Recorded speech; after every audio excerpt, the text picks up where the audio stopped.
2 outs. Canine, fastball in there at 90 for strike 2, and now he's ahead of Yoel Pozo, 0-2.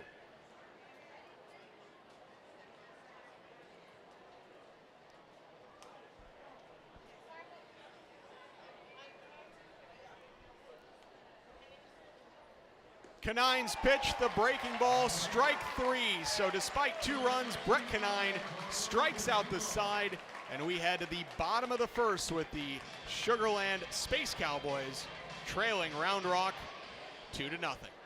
For over 100 years, my family has lived and worked in Fort Bend County. Fort Bend County. All right, thank you. So much to our family. 2 minutes. The American dream to us.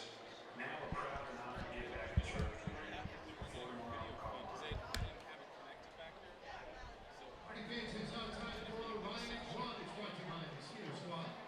You guys, Jessica's on the first base side. Would you like to contest it? Yeah. We're taking on Ryan. All right, Jessica, who do you have with you this evening? Well, she come down here with Hazel, and she was looking at her opponent who is over there at second base. All right, Hazel, when I say go, you're going to race around the bases to try to beat Orion all the way.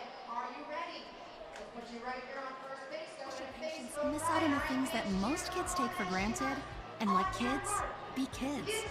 That's where Starlight Children's Foundation comes in. Since 1982, Starlight Children's Foundation has transformed the in-hospital experience for more than 17 million seriously ill kids in 800 children's hospitals and facilities across the United States. Our state-of-the-art programs like Starlight Virtual Reality, Starlight Hospital Wear, and Starlight Gaming let kids just be kids, if even for a few moments. Whether donning an action figure gown instead of standard hospital issue, or settling into gamer mode, if it brings a smile, a laugh, or just a break from their reality, it's happiness delivered. Learn more at starlight.org. That's starlight.org. Take a ride home with a Wheelhouse. It's so funny because we've talked about optics ad nauseum throughout this coaching process. How about the optics now? Fired David Coley, paid him $22 million to leave, and then you hire 30 seconds. Associate head coach to take his job. And that cost you the Senior Bowl. And it cost you the Senior Bowl too. How about the optics of that? Not good. Catch Jake Asman, Cody Stutes, and Brad Kellner weekday afternoons from 3 to 7 on ESPN 97.5 and 92.5. Sugarland Space Cow. Y'all are good. ESPN 92.5. A warm and muggy Tuesday evening. Humidity at 79%, 79 degrees. Windy as well. Winds 19 miles an hour from the southeast as we go to the bottom of the first inning from Sugarland. 2 runs already come across for the Round Rock Express. And here's Corey Jolks, right fielder. Jolks, Pedro Leon, and then Alex McKenna are the top 3 against Kohei Arihara, and the first pitch is a strike in there. It's no balls and 1 strike. Arihara is right-handed. Stretch. Goes completely from the stretch. It's got a little bit of deception. There's a fly ball in center field. Going back on it is Tavares. He is there. And 1 up and 1 down. Jokes gave it a ride, but that is out number 1. Got that hitch there a little bit before he delivers just to throw off the timing. The guy is trying to get ground balls, low 90s fastball, change-up slider. Arihara is from Hiroshima, Japan. He's 29 years old, spent some time with the Rangers last year. Of course, he was at AA Frisco and AAA Round Rock. As Leon, right-handed batter, first pitch to him is low, ball 1. 1 ball and no strikes to Leon. Had a good series in Sacramento. Has 1 home run. That was the home run on Wednesday night. There's a swing and a miss. 1 ball and 1 strike. His home run was a fly ball down the left field line. It just got over the wall in left field, and at the time it gave the Space Cowboys a 3-1 lead over the River Cats. The River Cats end up winning with 3 in the 8th and winning that one 4-3. As the pitch misses outside. The count is 2 balls and a strike to Leon. Leon center fielder with that one home run, a .282 batting average, also has 6 RBIs. Right-handed batter. And Arihara's pitch. Missing low, ball 3. 3 balls and 1 strike. Leon, highly touted prospect, and he had that slide in second base in El Paso, hurt the hand, was out for a good 6 weeks. When he came back, just wasn't the same. Came near the end of the season. Here's the 3-1 on the way. Missing inside, it's ball 4. Now is where we get the excitement because Leon has got plenty of athleticism. We'll see what he can do on the bases. And there's 2 guys that hurt their hand last year, and Leon didn't have a super long layoff.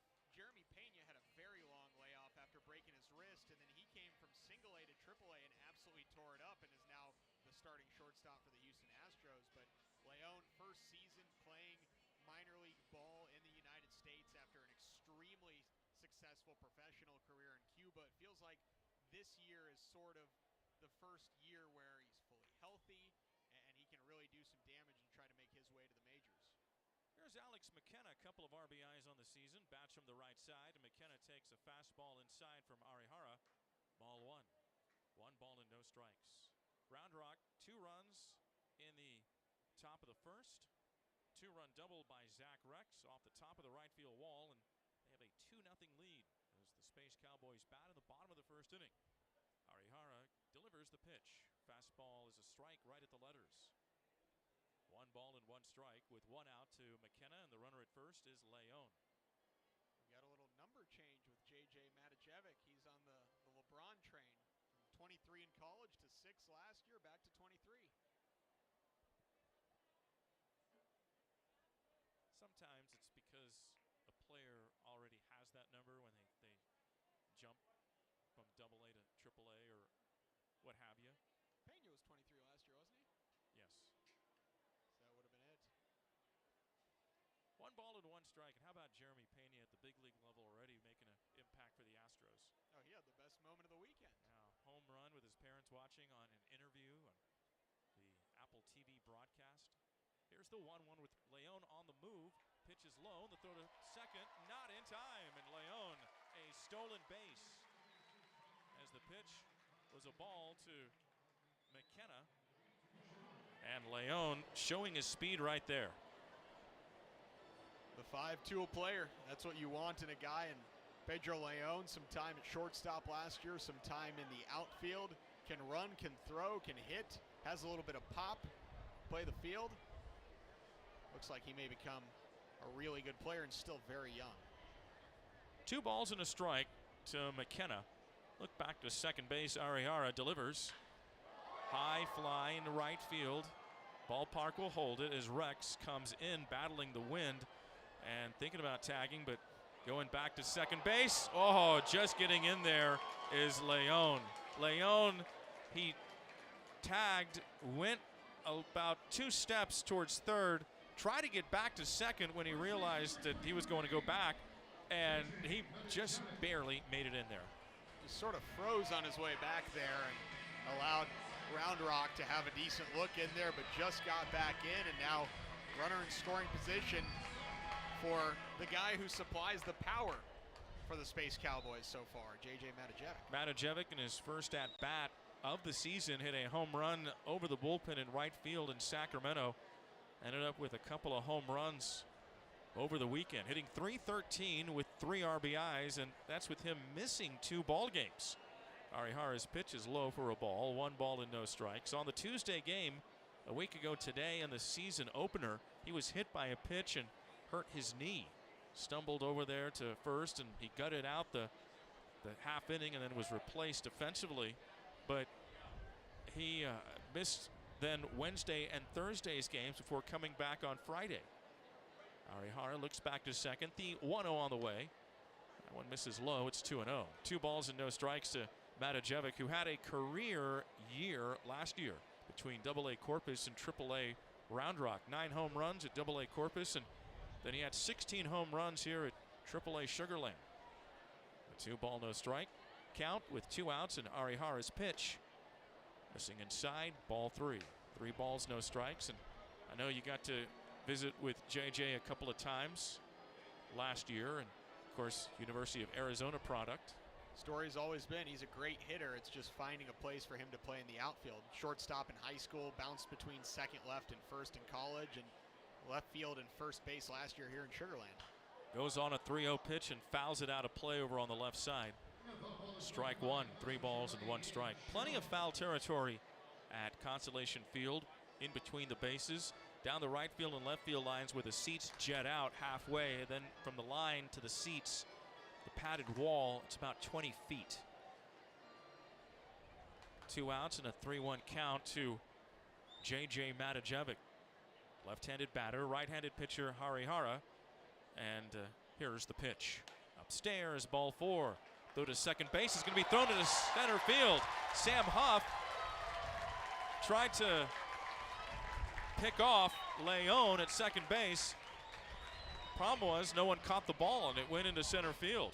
Wasn't a bad throw, it's just there was no one there. Sort of a bizarre play.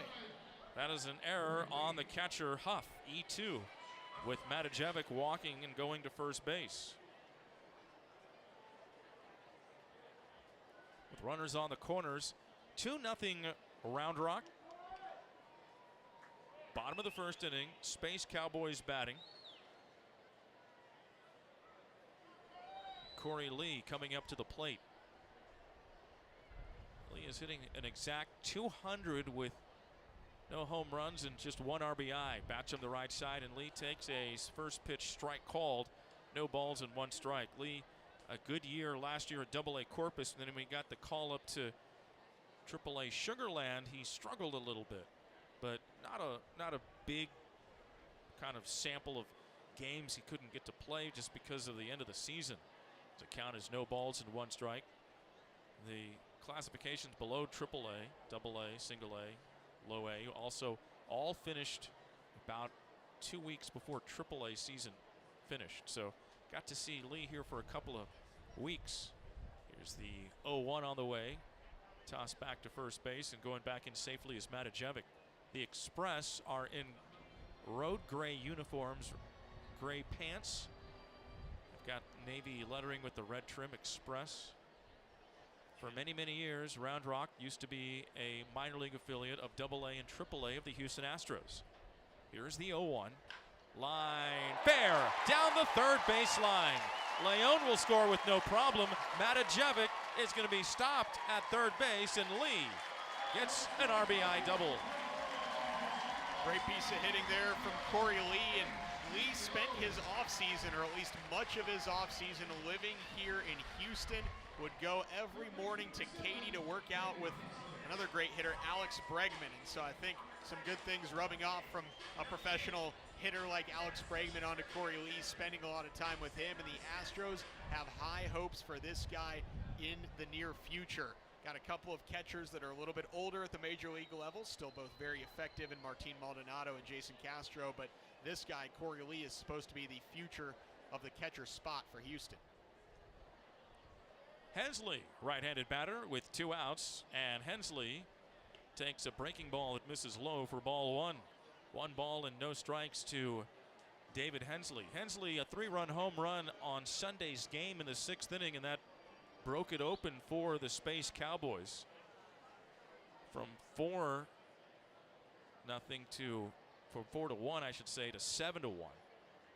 Can't really gave them a comfortable lead. Here is the 1-0 from Arihara. There's a strike. There's runners at second and third, and 2 outs to Hensley. 1 ball and 1 strike. Hensley hitting .333 with the home run and 5 RBIs. That home run coming, as I mentioned, on Sunday afternoon. We had some beautiful weather in Sacramento. 1-1 on the way. There's a strike called on the half of the plate. It's 1 ball and 2 strikes to the right-handed hitting David Hensley. Hensley walking around the right-handed batter's box, adjusting his batting gloves. I don't think he liked that call. It was on the outer half of the plate. Home plate umpire Chris Marco. Wide strike zone early on. 1-2 with 2 outs. Runners at second and third take their leads. Arihara delivers just a bit outside. That was almost the exact same pitch as that previous pitch. Yeah, it's a Good pitch there, and you see that he hangs that leg up before he goes, just that different parts of his delivery are places that he's just kind of briefly stopping. So as you mentioned, deception for sure. 2-1 Round Rock with 2 outs and a 2-2 count to Hensley as Hensley calls time and steps out of the batter's box.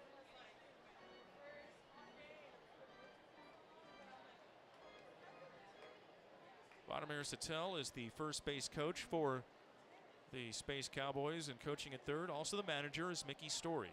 So the count is 2-2. The pitch.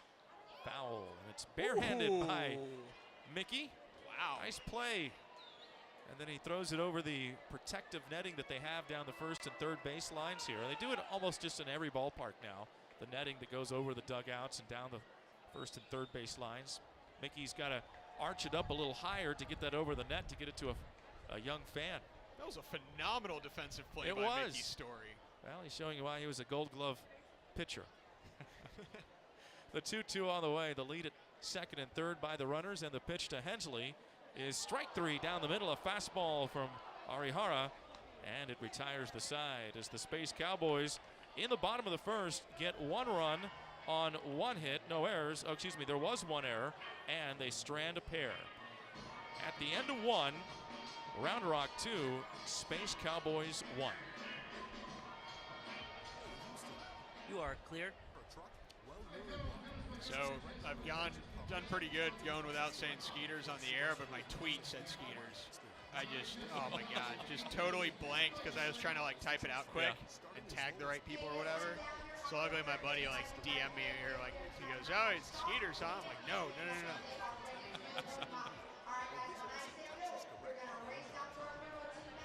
Do you want 2 minutes or 90 seconds? Give me 2 minutes. Okay, cool.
On Saturday, April 16th, will receive a replica Space Cowboy.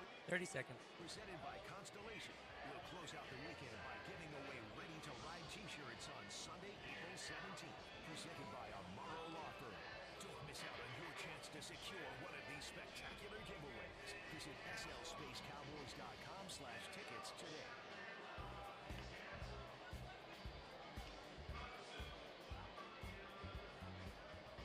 Space Cowboys Space. Yo, we're good. On ESPN 92.5. What a wonderful night on this Tuesday night in Sugar Land as the Space Cowboys going to the second inning trail. The Round Rock Express 2-1. Fans coming out. They're all out in the berm beyond the right field wall, beyond the bullpens. Fans down the first base and third base lines behind home plate. It is really nice turnout tonight. There's a strike call to Davis Wenzel, first baseman.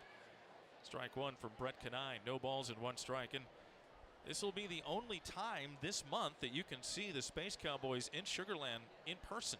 There's the pitches up the first base line. Foul, right-handed hitting Wenzel. Because after this week, after the 6 games, 5 after tonight, they're on the road. They go to Tacoma and then Oklahoma City for 12 games. Wow. So a lot of road games to start the season, which means there's a lot of home games come summertime.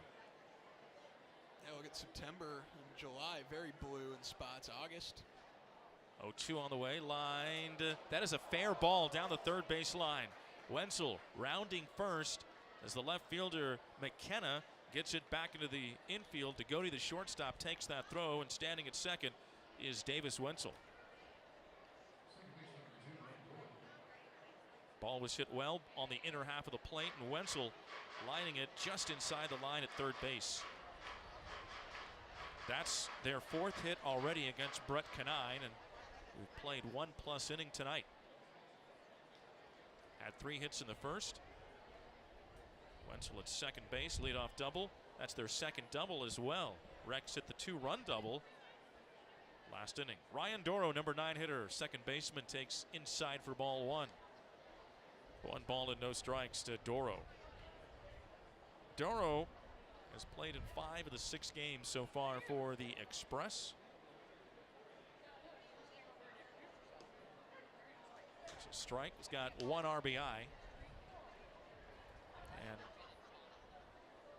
Doro 3 for 15 on the season. Right-handed batter Doro to pitch. Swing and a miss. 1-2 the count.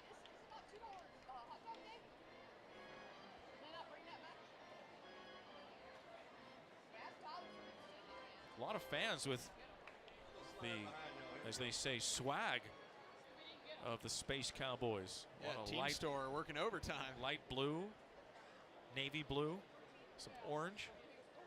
Look back to second, the 1-2, and it's fouled out of play over on the right side. I do love that light blue color. That's such an excellent pop of color as you see the balloons out in left field with the orange. That orange plays well off of it because we're just so used to seeing the orange with the navy, the darker blue, but that bright tealish light blue pops. 1-2 on the way. Ooh. And that comes inside and it hits Doro. That got him on the button of his jersey. Inside pitch, hit by pitch. First 2 are on in the top of the second for Round Rock. And Canine continues to struggle with command. That one just got away from him. Yeah, you can see him kind of motion my bad to the umpire. No intent there, just trying to come inside, coming off a little bit wrong. And usually when that happens, you're trying to come inside and the ball rides further inside than you want. That means you didn't release it as late as you want it. Released it early. Bubba Thompson, there's a bunt on the left side of the infield. Third baseman Hensley will not have a play. Canine laid off of that ball. Hensley fielded it, but realized he had no play at first, and everybody else was going to be safe as well. An infield bunt single by Thompson. The bases are loaded and nobody out at the top of the second for Round Rock. I'm wondering if Canine should have laid off that one totally because he went after it and then just sort of realized I'm not going to be able to get there, get the ball, make the turn, make the throw in time. But then by the time Hensley was coming in, Canine was sort of in his way. And so when he got the ball, it was a little bit too late to make that throw. And so now is a left-handed hitting Smith. And Smith takes outside for ball 1. Smith struck out swinging his first time up. Space Cowboys would love a strikeout here as 3 infielders are on the right side of the infield for that shift of the left-handed hitting Smith. But Thompson getting the hit. There's a breaking ball outer half of the plate, strike called. So the runner at third is Wenzel. Doro the runner at second. Thompson is at first. 2-1 Round Rock. And they're looking for more in this top of the second inning. Canine delivers. Swing and a miss at a pitch down and in. It's 1-2. Canine, the right-hander's got a good late break on that pitch to left-handed batters on the inner half of the plate. They really tied him up there. Good spot from Canine. He comes set at the belt and the pitch. Did he go? It's a foul tip. And it got a bit of Lee as Lee is down on his knees. And home plate umpire Chris Marco is going to buy Lee a little bit extra time. I like to see that from the umpire. He knows that the catcher is hurting, so he does some housekeeping around the plate before he brushes it off. Checks if Lee is okay. He says he's okay. Because if anybody can relate to a catcher's pain, it's going to be an umpire behind home plate. Time for spring cleaning. Bases loaded. Nobody out. The 1-2. Check swing. Did he go? He did not. It's low and inside. The count is even at 2-2. Ball rolls away from the catcher Lee, but No advancement by the runners. Didn't get away far enough. Is still hung around the batter's circle. Plenty of things to watch defensively from Corey Lee if he is going to be that guy for the Astros. How much he stops balls, framing, pitch calling, lots of things to consider that aren't just offensive or him throwing out runners at second. Here's the 2-2. Popped up in foul territory. First baseman Matajevic. Catcher Lee will watch this one reach the seats above the on-deck circle on the first base side. Notice there's actually no on-deck circles tonight here at this ballpark. That's unusual. They usually do have the on-deck circles. Sometimes they're sponsored. Yeah, you just got to guess, I guess, if you're the hitter. Look at Leody Taveras just sort of. He's more closer to just guessing the hitter Smith than he is the dugout. Here is the 2-2 on the way. Ground ball. It's going to be to the second baseman Barreto. Go to the shortstop to Goody, and they'll only have one play as Smith hits into a fielder's choice RBI. Coming home to score is Wenzel from third base. Out is Thompson on a 4-6. Doro at third, and Smith now at first. One away in the inning, and Round Rock adds to their lead. 3-1, top of the second inning. Just a weak ground ball over on the right side. 2-run lead back for the Express. Leody Taveras, center fielder. Taveras, the pitch, missing outside, ball one. Taveras hit 3 home runs last year against Sugarland AAA baseball.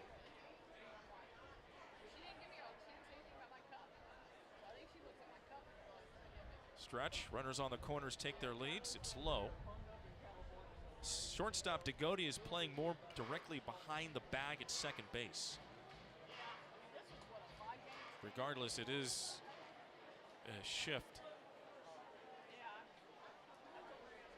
First base coach for Round Rock, Josh Johnson, holding all of the protective gear and whatnot. Here's the 2-0, and it's a strike at the knees, outer half of the plate. 2 balls and a strike. 3-1 Round Rock, top of the second inning. They've got a run in this inning. Taveras singled his first time up. There's a throw over to first base. Matajevic taking the throw, right-handed first baseman, but does not bother applying a tag to Smith. Astros playing in a little bit in Arizona. Here's the 2-1. Swing and a miss. It's 2-2. How about Arizona against San Diego this past week? Almost getting no hit a couple of times, but Arizona struggling to out of the gate. Of course, they've got a great pitching coach, Brett Straw, over there. Not surprised he went to Arizona. He keeps a house in Tucson. They've also got former Astros prospect Seth Beer, who hit his first career home run on National Beer Day. Was traded to the Diamondbacks for Zach Greinke in 2019. There's the 2-2 to Taveras. Lifts it in the air to left field. Racing back is McKenna. Looks up, and it is a foul ball. Wynn took that one, Ari. That was a routine foul ball, and it just carried further than it should have. Luckily for the Space Cowboys, it went foul down the left field line. Yeah, it looks like everything is just going toward that left field corner as we watch our flags here in right field. So it's going to be tough for the left-handed hitters who are pull hitters, but Taveras got some more distance on that one than I think that he expected. 2 balls, 2 strikes, 1 out, runner going from second. This one's hit into center field. Racing back is Leon, still going back, and it's going to be up against the base of the wall. This will be a run as Doro scores from third base. Smith goes to third, and Taveras a 1-out double. 2 doubles in the inning, 3 doubles in the ball game so far for Round Rock, and they extend their lead 4-1 Express. Same thing just happened with that ball. That looked like that's tracking into left center field, and the ball just keeps fading and fading to the point of where it gets into the power alley. And so you think originally that is easily the center field's ball, but it just keeps fading toward the left fielder McKenna. It ends up dropping between them, also hit quite a bit further for a guy who's almost like a slash swing there just because of how the wind is out. Tavares has some sneaky power. He does. He's a good hitter. I'm surprised that he's in AAA right now because the Texas Rangers have upgraded this season, but I do think that there are still some spots, especially in the outfield, that they could use Leody Tavares. Here's Zach Rex with the infield in for the Space Cowboys. 4-1 Round Rock, and the pitch is inside from Canine. 1 ball and no strikes.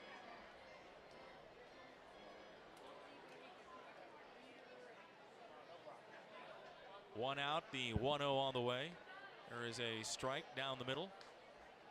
1 ball and 1 strike from Canine to Zach Rex. Rex hit a 2-run double on the top of the right field wall in the first. I think if the wind wasn't blowing in as hard as it is from right field, it might have been a home run. Here's the 0-1. Swing and a miss. It's no balls and 2 strikes.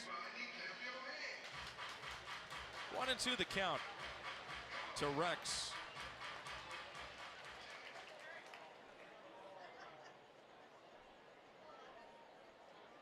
Pitch. Swing and a foul tip. Still no balls and 2 strikes as it's 4-1 Round Rock in the top of the second inning. We've had a lot of activity already, and we've only played an inning plus. That's baseball, Gerald. Got a left-hander warming up in the bullpen. Might be Alex Morgan for the Space Cowboys as the pitch is outside. I know they wanted to go with Hunter Brown to piggyback off of Canine, but I don't know if Canine is going to go long enough tonight. He is really struggling with command, falling behind hitters. Here's got a count of 1-2 to Rex. Left-handed batter, and here's the 1-2. Little jam shot right to the shortstop. Degote out number 2. That ball was in on his fists. He just pumped it up out into the shortstop area. Degote. Rex popping up. That was a nice out for the Space Cowboys. Doesn't allow that runner from third to score, and Smith. Staying there, yeah. I mean, it's just, you get that ball in on the hands and he's not able to extend at all. And so any sort of contact you make is just, if it doesn't go straight up in the air, it's just going to softly get sort of aligned to an infielder. Matt Carpenter, left-handed batter. Carpenter goes after the first pitch and hits it into center field. Leon is there, comes in a bit, and that is out, number 3. For the Round Rock Express, they score twice on 3 hits, or no errors, and they strand at 2. Middle of the second inning, 4-1 Express. Y'all are clear. 2 minutes. Also, at the start of the 3rd inning, you'll hear a different voice. It's going to be Alex. He's going to get some time on the board so that whenever me and other Cam aren't here, he's going to fill in. So he's going to handle a couple innings. All right, Alex, what's his last name? Alex Yanez. Yanez. Got it. Yeah. Thank you.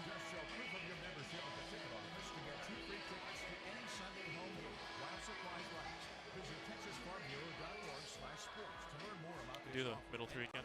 Yeah. Associated with your membership. This offer is exclusive to Texas Farm Bureau members. It's only available while supplies. 2 runs, 2 hits, 2 left on. Yes. Texas Farm Bureau Insurance, proud sponsor of the Sugarland Space Cowboys. Hello, Houston. We got 3 hits, I'm sorry. 2 runs, 3 hits. They have 6 hits so far. We offer electricity plus Yeah, a you're protection right. plan for your AC. The new plan for covered parts and labor. Electricity plus we predict your energy bill and the likely to end unusual usage space. All in one great electricity rate. Constellation.com/getmore. Get more than electricity. Get Constellation. Certain restrictions apply. Visit Constellation.com or speak to a care representative for details. PUC 10014. Take a ride home with the Wheelhouse. Who's the most famous tight end? 30 seconds. You actually might have been wrong Sugarland Space Cowboys baseball is on ESPN 92.5, KFNC HD,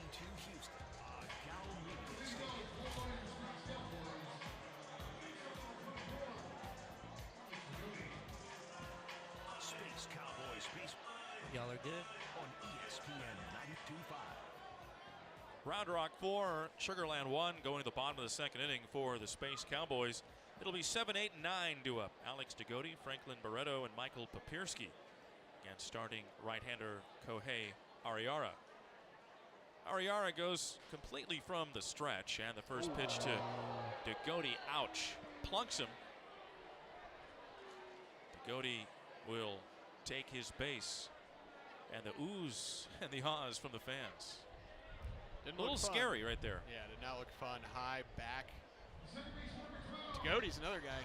Changed his number this offseason. 24 was 7, I believe, last year. Hensley came in, looks like he wanted the number, took 7. Degodi spent some of the offseason improving that bat-to-ball skills. A lot of guys here in Houston working out. Correa's, of course, both JC and Carlos. Franklin Barreto will take a fastball on the inner half of the plate. It's a strike. Right-handed hitting Barreto. No balls and a strike. Barreto on the season is hitting just 125. No home runs and 1 RBI.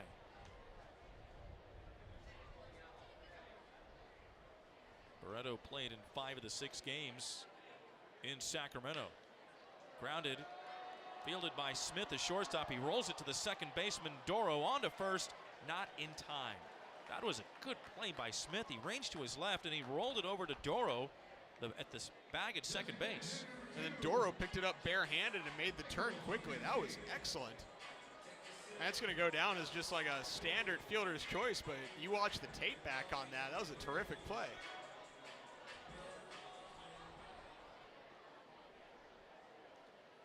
Degodi out 6-4. 1 away. 3-run lead for Round Rock. 2 in the first and 2 in the second for the Express. Bottom of the second, Space Cowboys batting 4-1, and Michael Papirski, the DH, takes a pitch outside for a ball. One of the best on-base men in the league last year in the former AAA West, now renamed the Pacific Coast League. Goes back to the original name. Of course. He's wearing a new number as well. 33 last season, 2 this season, wearing the same number that his former college roommate, Alex Bregman, now wears with the Astros, although Bregman in college wore 30. Pick number 2 because of his spot in the draft. Here's the 1-0. Bounced up there, Huff with the block. Bregman, when he rehabbed here in Sugarland last year, wore jersey number 5. Wore 30 in college because there are 30 teams that did not draft him. I love that about him, just the pettiness and lets it drive him. Sure, it's part of his competitive spirit, chip on his shoulder. Barreto, the lead at first base. Carpenter, first baseman, holds him on. Strike, outer half of the plate. Strike called to Papirski. Switch hitter Papirski hitting from the left side against the right-hander Ariara. The count is 2 balls and a strike on the season home opener for the Space Cowboys. First time they have used that name here in front of the fans in Sugarland. 2-1. Outside, ball 3. 3 balls, 1 strike. Were you here for the rebranding ceremony they had? I was. It's nice, wasn't it? That was very cool, yeah. You get to see all the new jerseys and the new hats. I think the logo is terrific. The colors. And I was hoping that they would work in, the famous anime, and they have. And I think it's going to be part of their game day ops. With there's a Netflix series recently. 3-1 on the way. There's a strike. Well, a lot of fans, I was surprised as visiting with fans, and when the rebrand was announced, obviously the lyric of in the Joker, may they call me the Space Cowboy, Steve Miller Band, and that's identifiable with a lot of the fans. As it's full count here to Papirski with 1 out, and Arihara instead goes to first. No tag by Carpenter, and there's actually a song by Steve Miller, 1969. It was his first album that he made, and Steve Miller is from Dallas-Fort Worth area, that is called Space Cowboy. And a lot of fans didn't know that. 3-2 on the way. And the pitch. Runner going. The pitch is fouled straight back. Still 3 balls, 2 strikes. That's one of my favorite Steve Miller songs, actually. They Call Me the Space Cowboy is synonymous with the Joker, and that's what people, when this all happened, they were with the Steve Miller post. But there was actually a song called Space Cowboy. Look at you with the deep-lying Steve Miller knowledge. In my previous lifetime, I was an FM disc jockey. Okay.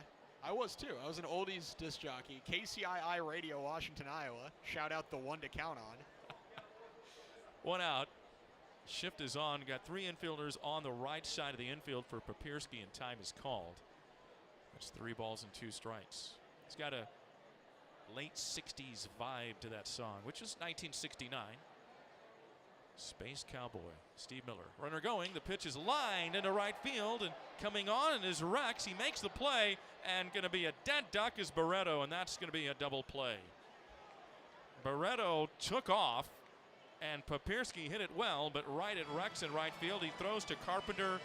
That is a double play, as that's 9-3 on the Twin Killing, and it retires the side. Still, the Express leading 4-1 as we go to the 3rd inning. All right, again, still on the first base side, and it's time for my favorite contest. We're creating 2 minutes. Directly treat tumors, minimizing side effects. Researching how repurposing existing treatments to deal with the deadliest form of breast cancer from spreading. And removing cervical cancer with 15 needles, so you can still get better. Start ready, and I'll explain after those. So we're in phase 2 right there. Time runners, on your mark. To learn more, visit Get set, go. All right, so the runners are going to go down in round 2, one at a time. Bring it back and stack it around their partner. Once the partner gets all 1, 2 stacked around them, they're going to race down to the promo team. Wow, they go back to the red finish line. All right, it's a pretty even race right now. Who is going to be our winner? Shoot 'em on. That's Texas Direct. All right, Rosie and Harris are off. Remember, they got it all the way down and back. Round they go. And who is going to cross the finish line first? Just barely. It's going to be Great exercise for young and old. You can monster slam even though you're short. They have a goal to fit any driveway or yard. Your kids want this. Be a good parent. Get them the hoops goal. They do the installation better than anybody, and it's just I hate when people call it basketball hoop and goal. ProDunkHoops.com to order your goal today. Yeah. ProDunkHoops.com. That's ProDunkHoops.com. There's a new buzz in Midday. Franklin Burrito has been signed to a minor league deal with an invitation to Major League Camp. I'm sorry. Could you 30 seconds. tendency to misconstrue the pronunciation of a last name? Could you say that last name for me again? Franklin Burrito. So all you got for Correa was a burrito, is what you're telling me. Yay, team. Check out the Killer Bees with Joe Blank and Jeremy Branham. Weekdays noon to 3 on ESPN 97.5 and 92.5. Sugarland Space Y'all are good. is on ESPN 92.5. Swinging a foul over the 3rd base side off the bat of Sam Huff, catcher, leading off. Top of the 3rd for the Round Rock Express. Round Rock 4 and Sugarland 1. Brett Canine, starting pitcher, right-hander, delivers the 0-1. Foul out of play over on the right side. More in the zone, going right after Huff, the number 6 hitter. Thing that Canine has struggled with is command in these first 2 innings, falling behind hitters, and when he comes in, they're sitting on something, and this one's banged into right field. That was an 0-2 pitch. He just happened to go up against the shift, and he hits it right past the first baseman, Matajevic, as Huff aboard leadoff single. That is already hit number 7 for Round Rock. So they have a 4-1 lead. Live by the shift, you die by the shift.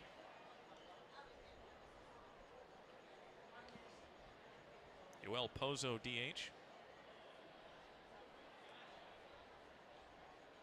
Pozo, last year, a couple of walk-off home runs against Sugarland.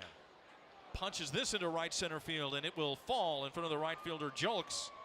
Gets it back into the infield, and Pozo, his first hit tonight, hit number 8. Back-to-back hits for the Express, and their 8th hit, as I just mentioned, in this ball game. Back-to-back hits to start the top of the 3rd. Huff at second base, Pozo at first, and Davis Wenzel, third baseman. A little different look second time out. First time, Huff struck out looking, Pozo struck out swinging, and now they're able to see Canine a little bit better, that they're seeing him again. Of course, Pozo, I think, would have seen him last year, and so a bit of familiarity there. Same division. These guys played a ton of games against each other, and Pozo was around a lot. As I mentioned, those 2 walk-off home runs, one in the very first series back in May of last year, and then on the 3rd of July as the pitch misses for a ball.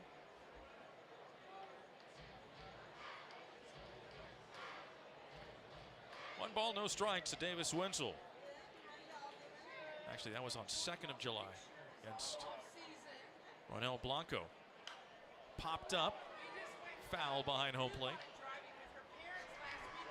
1 ball and 1 strike.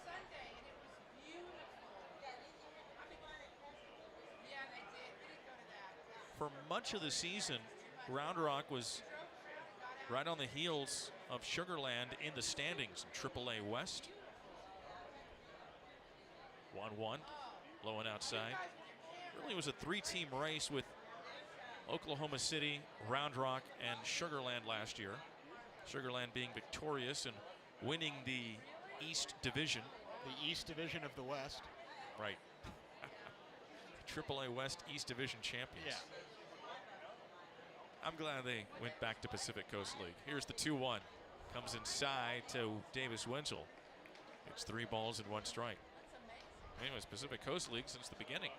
It's almost like an Abbott and Costello skit. What'd you guys win? We won the East. The East of what? The East of the West. What are we doing here?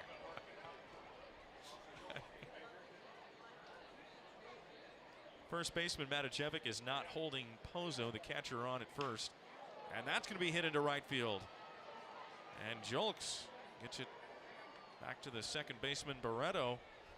Now give credit to Round Rock. They're not trying to murder the ball, but just placing it and serving it into right center field. Put it in the same spot every time almost. It's just good hitting. It's good letting the ball get deep into where you're hitting and then just kind of putting a good swing on it. Back-to-back-to-back hits for the Express, leading 4-1, and they are looking for more against Canine. That shows trust in your swing and in your bat speed when you can let the ball get that deep and then know that I can flick my wrists. Doro goes to the right side. Second baseman Barreto flips to the shortstop to Goody. On to first baseman Matajevic. It's a double play. Huff scores from third base.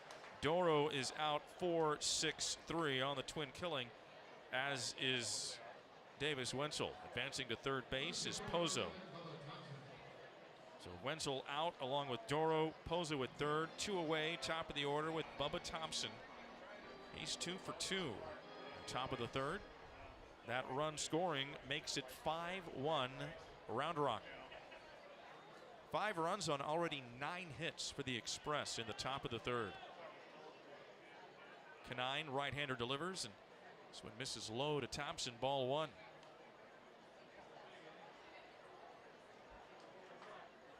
One ball and no strikes. Shift is on. 3 infielders left side. Hit back up the middle, past the diving Barreto into center field. RBI single for Thompson, his second RBI of the season. Scoring from third is Pozo. 6-1 Round Rock in the top of the third. They're just jumping on Brett Canine.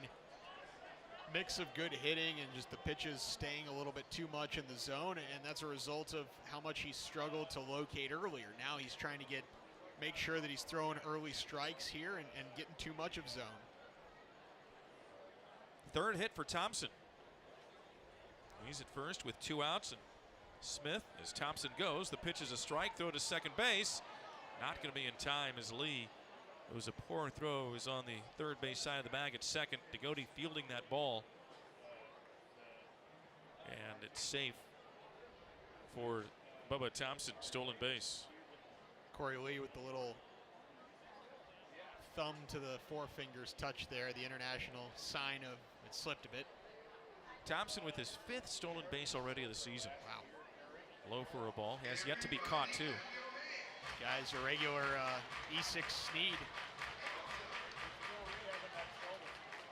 Smith, he's 0 for 2.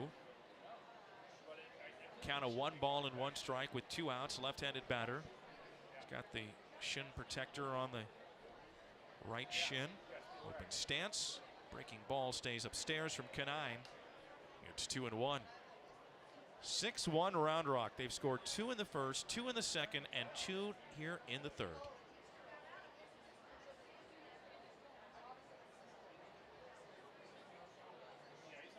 Shift is on for Smith. 3 infielders on the right side. Blooper. It's going to fall into center field for a hit. Center fielder Leon will throw to the plate. Not going to be in time. Coming home is Thompson. That stolen base made that possible. His speed. Smith will go into second on the throw. RBI single for Josh Smith, and it's 7-1 Round Rock in the top of the third.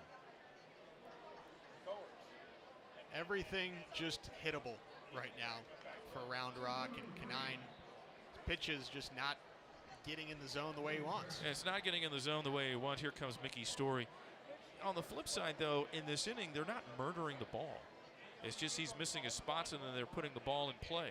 They're hitting it well. They're wee willy keelering it. They're hitting them where they ain't, and they're all hard hit balls. They're just not elevated, and so it's an approach where you have a hitting coach telling your guys, hey, it's going to be in the zone. If you try to overswing it, you could pop it up. Wait, let it get deep onto you, and then you can take it the other way and just shoot it into right field. And so that's good approach by Round Rock. Brett Kanine is coming out of the ball game. New pitcher coming in for the Space Cowboys, with the Express leading 7-1 in the top of the third with 2 outs and Smith at first base. We'll take a break and come back. This is the Space Cowboys Broadcast Network on 92.5. Come on. That's my jersey, As you're just so driving you know. down the freeway of I had to success, lend him one good. to get him the red, white, Now and blue. Southwest invites you to get off at Bishop. 90 seconds or 2 minutes for the pitching break? 2 minutes, please. Actually, I'm sorry, 90 seconds. 90 seconds. That looks like Parker Mashinsky. Okay. New inventory arriving of 2022 XT4, XT5, and the iconic Cadillac Escalade. Visit BaywayCadillacSouthwest.com. That's Bayway Cadillac Southwest. Hey, it would have taken a lot more See the money guy for that me like to help me up. I didn't pitched a game for them, threw like 6 pitches and got hurt, or like an inning or whatever? Yeah, Yeah. it was. Yeah, he did. Without opening the chest. Yeah, he threw like 1 inning. And clear early blockages with precision through a small point in the wrist. Because the true mark of innovation is healing you faster. That's the difference between All the runs are practicing earned so medicine far. and leading it. Houston Methodist, leading medicine. To learn more, visit houstonmethodist.org. Hey guys, Hey, Joel Lang look here. on the Let me bright tell you side. He about my struck out friends the side of the first. It's a great concept. It's like going grocery. 30 seconds. All you do is make the appointment. They come to you. They do what they do. You do whatever you're doing, lifting weights, you're drinking a beer, you're watching a game, or you're at work. And they take care of everything, and you don't have to lift a finger. All they do is brakes, and they do it better than anybody else. And all you do is go to nubrakes.com and mention ESPN 97.5. Save 10% and see what I found out when they came to my job and did what they did. New Brakes is the new way to do your brakes today.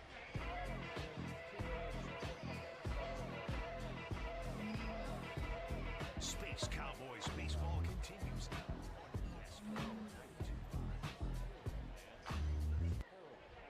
You good? Parker Mashinsky, left-hander, is the new pitcher for the Sugarland Space Cowboys. Round Rock leading 7-1 and batting with Leody Taveras, switch hitter, now batting from the right side in the top of the third inning. And the first pitch from the left-hander Mashinsky, breaking ball outer half of the plate, strike called. Mashinsky, Texas Tech Red Raider, lined up on the third base side of the rubber. Had a couple of appearances, including a loss on over the week in Sacramento. No balls and a strike. Mashinsky came on in the 12th inning, gave up a game-winning run, 7-6 win for Sacramento. Here's the 0-1 to Taveras, hits this one. Shortstop, second baseman Barreto throws to first, and that's going to be out number 3. Barreto was playing in the shift in a shortstop position. That's why initially I said shortstop, but nope. Barreto was in the shift, juggled the ball a little bit, but made a strong throw and got Taveras, and that retires the side. So Mashinsky faces one batter and gets a 4-3, and it retires the side. But in the top of the third, Round Rock, 3 runs on 5 hits, and they strand a runner. It's 7-1 Express in the middle of the third. For good taste that's easy on the wallet, there's nothing like a fresh, delicious kolache from the Kolache Factory. We wrap the finest meats, cheeses, and fruits in a lightly sweet roll that's perfect for breakfast, lunch, or snacking on the go. Try traditional favorites like the fruit-filled or sausage and cheese kolaches, or new creations like Philly cheesesteak. Large orders are easy. Call ahead.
Corey Jolks will lead off the bottom of the third for the Space Cowboys. And as Kohei Ariara missing inside. 2 balls, no strikes to Jolks. Jolks flew out to the center fielder Taveras in the first. So he is 0 for 1. Here's the pitch. That's in for a strike. 7-1 Round Rock. Strike call. 2-1. 2 balls, 1 strike to Jolks. Jolks, a native of Greater Houston area. Friendswood, played his high school ball at Clear Brook High School. College ball at University of Houston. Flies this one into center field. Taveras to his left, in right center comes up with it, and Jolks, 1 up and 1 down, flies out to the center fielder Taveras in the bottom of the third inning.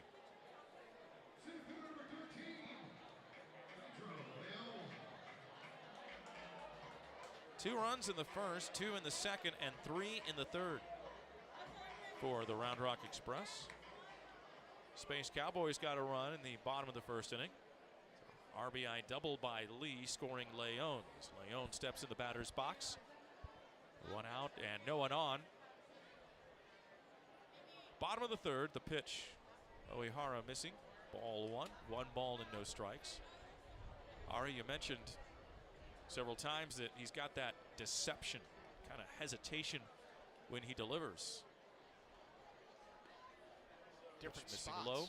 Different spots too that he hesitates. Sometimes he'll do it with the leg kick. Sometimes he'll almost come set a second time. And a lot of pitchers are doing stuff like that these days. Quick pitches, the deception, the different windups. Marcus Stroman is a big proponent of that. On the Cubs now. Here's the 2-0 to Leon. He takes a strike. 2-1. Well, I mean, it's very simple. Hitting is timing, and pitching is disrupting that timing.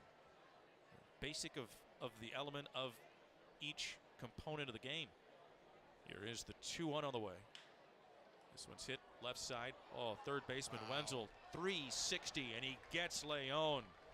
Wenzel fielding that ball, moving to his left. He spun around and threw a bullet to Carpenter at first. Good play by Davis Wenzel. You just got to tip your cap there. Excellent play. Came up with it, the little Derek Jeter 360, and makes a strong throw over from third.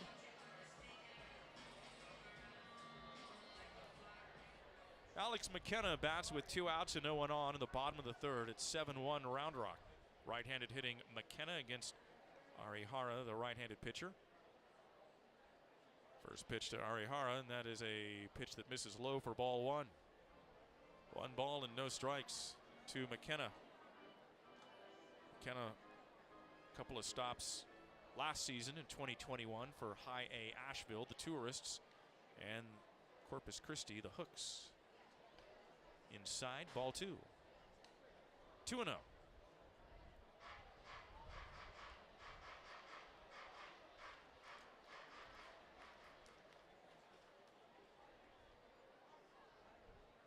Two outs. The pitch. There is a strike down the middle. 2-1. McKenna 0 for 1. Flew out to the right fielder Rex his first time up.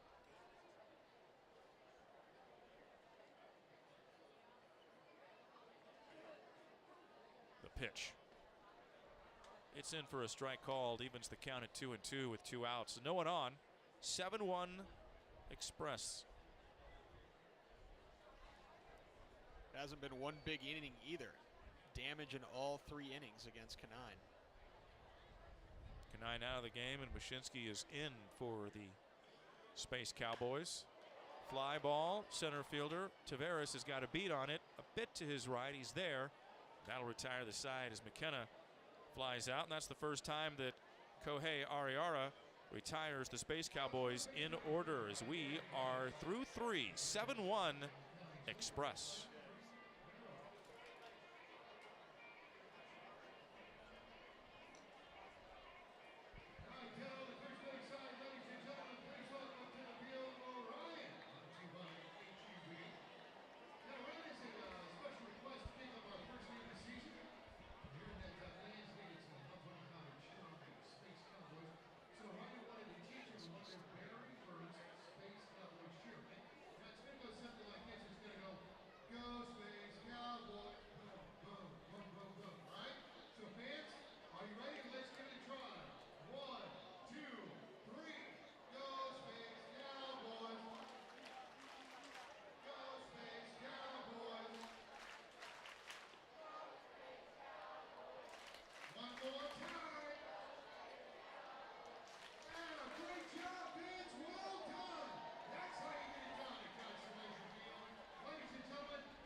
(7-1) Round Rock as we go to the 4th inning, and for the middle 3 innings, here is Ari Alexander.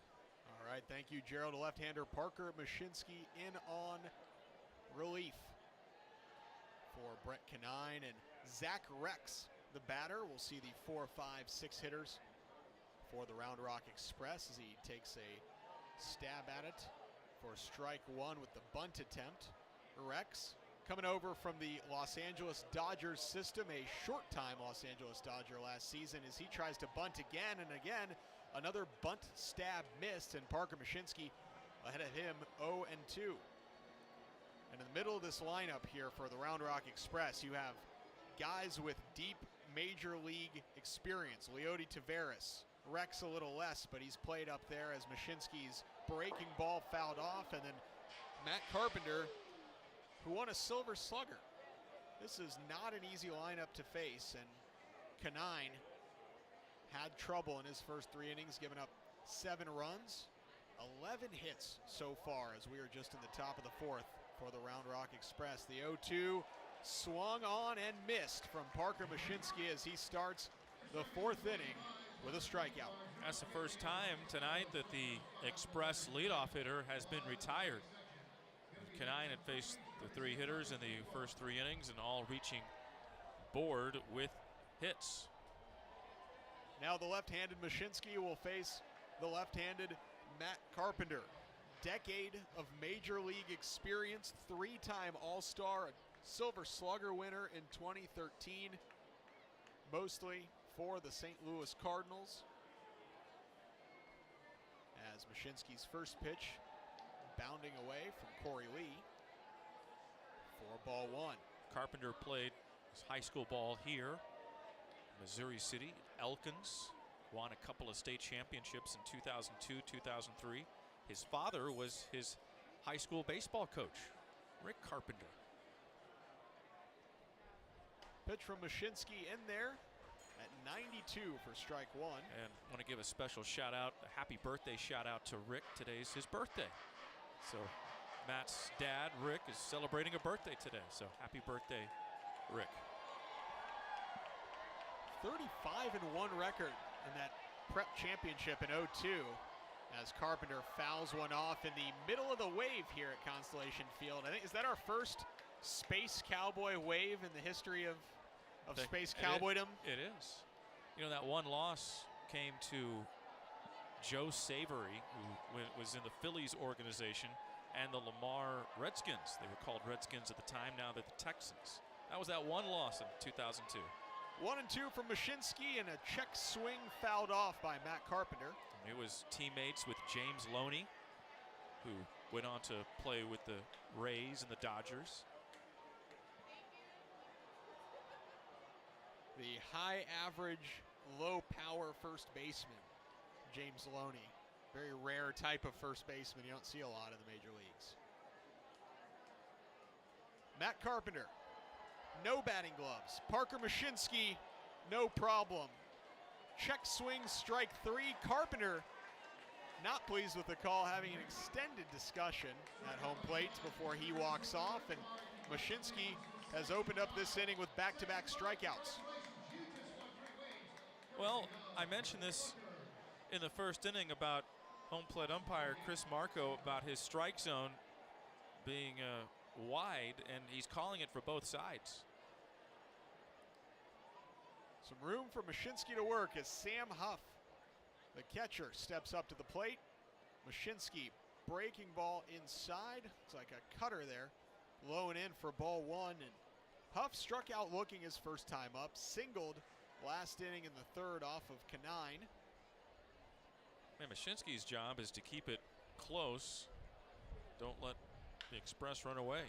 Ball chopped over to short. The throw from Degody to J.J. Matijevic for out number 3. So a 1-2-3 inning for Parker Mashinsky. The left-hander gets a couple of strikeouts and a ground out, and we'll head to the bottom of the 4th here at Constellation Field with the Sugarland Space Cowboys trailing 7-1.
Welcome back to the bottom of the fourth here at Constellation Field with the lit up light blue Texas-shaped scoreboard. A 7-1 ball game with Round Rock leading against Sugar Land in their home opener. J.J. Matajevic, the left-hander, at the plate against Kohei Arihara, who will throw a breaking ball outside for ball number 1.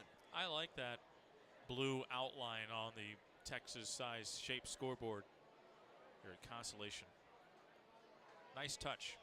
New colors, new name, new everything here at Constellation Field, as Arihara missing again for ball 2. But some familiar names. J.J. Matajevic, called up last season from Corpus Christi, former third-round pick out of Arizona of the Houston Astros, made his way to AAA last year and has the first home run in Space Cowboy history as Matajevic takes a big cut, chopping it over foul. You can see him trying to get himself in a rhythm, which is not surprising. His dad's a DJ, fireman and a DJ. Spins the records, huh? He does. Says his favorite music is early 90s hip hop. That's his dad. JJ's a big country guy and hip hop guy. So Mr. Matajevic is a big hip hop guy from the early 90s? He is. Fights fires during the day, DJs early 90s hip hop at night. And his son's one step away from the majors. 2-1 to Matajevic, takes a big cut, swung on and missed for strike 2.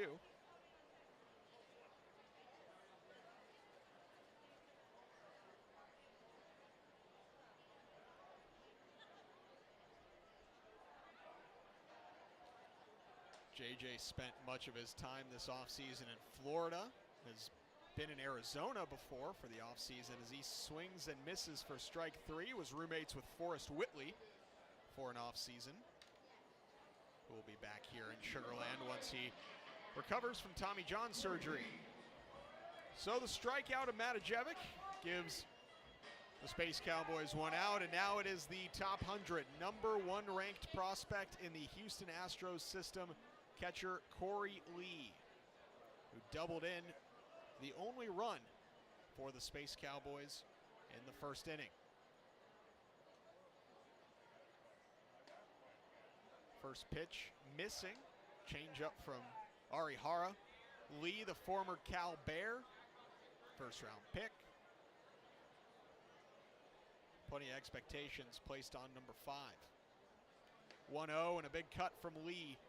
Swung on and missed. He's asking home plate umpire Chris Marco, did I swing at a strike? Marco says, yes, you did. Thought maybe it was a little bit on the outer half of the plate, though. Arihara delivers inside. He's a catcher. He's used to talking to the umpire. They've probably built quite a relationship back there over these first few innings. 2-1. Fast friends. Corey Lee's pretty easy to get along with. He is. Kohei Arihara delivers, deception, swung on and missed. I was just about to make that point when he struck out Matajevic, the previous batter. He's not blowing anybody away, but has that deception. He also hides the ball very well. And that's tough for a hitter to pick up on. That leg kick, that pause, you don't see the ball till late. 2-2 from Arihara, and Corey Lee saw that one pretty well, deep into center field, but Leody Taveras, plenty of room, and he drops it. Corey Lee will wind up on second base as maybe the wind had something to do with it, but at the last second, the ball came down in a location that Leody Taveras was not, and it dropped just by his glove, and now Corey Lee is on second. Going to roll that an error on Leody Taveras, E8.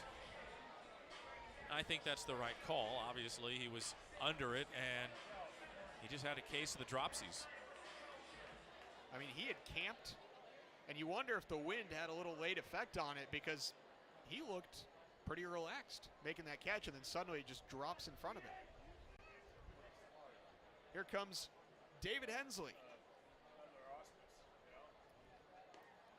As he takes a look just outside from Arihara, and now runner in scoring position for the Space Cowboys. New to Sugar Land. Not new to the Astros system, though, is David Hensley. 26th round pick out of San Diego State. Hensley takes the ball low. Pretty good program over there. Tony Gwynn coaching them at one point. Former first overall pick, Steven Strasburg. I remember had a legendary college run there. When you see a guy, this isn't like it is now. Now you see everyone's throwing 100, but when you saw a guy throwing 100 in college 12 years ago, it was special. Think about how fast that changed, too. This wasn't just over a period of time.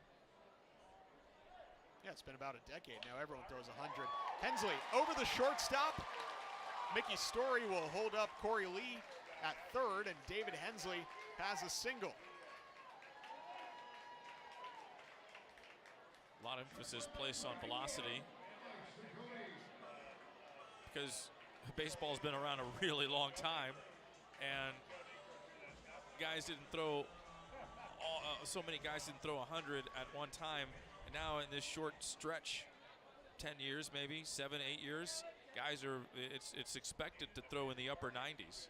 Everyone, and it's not just starters and relievers. It used to be your closer could maybe throw 97, and that guy's a fireballer. Now, in starters, almost every starter throws 95 to 97.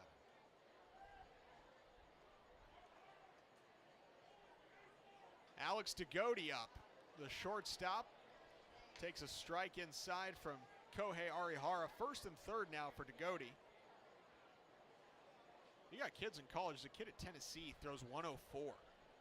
You used to see that in the minors. Like Michael Kopech threw 105 one time in the minors, and it was a story for like a month.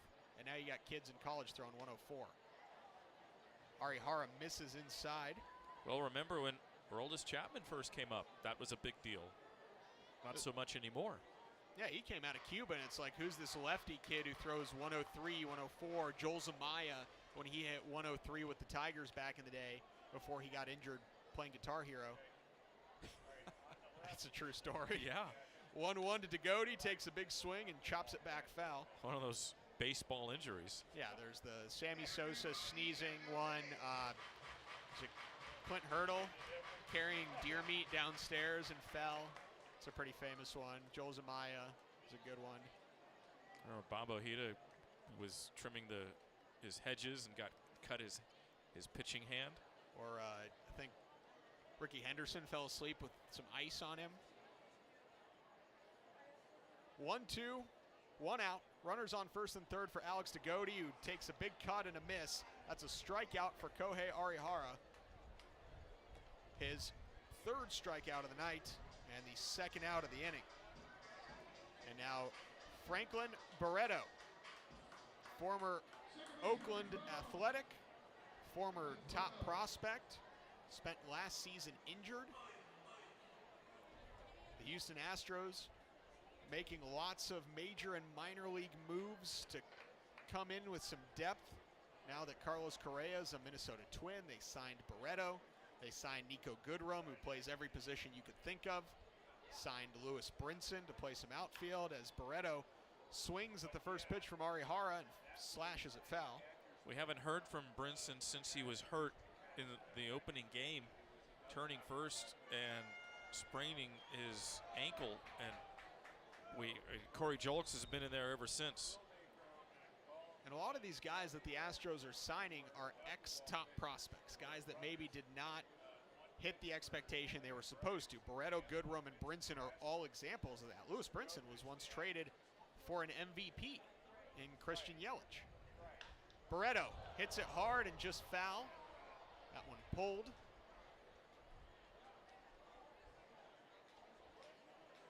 And now Arihara, who is working on his mechanics on the mound there before a little tap of the rosin bag, is ahead of Barreto 0-2.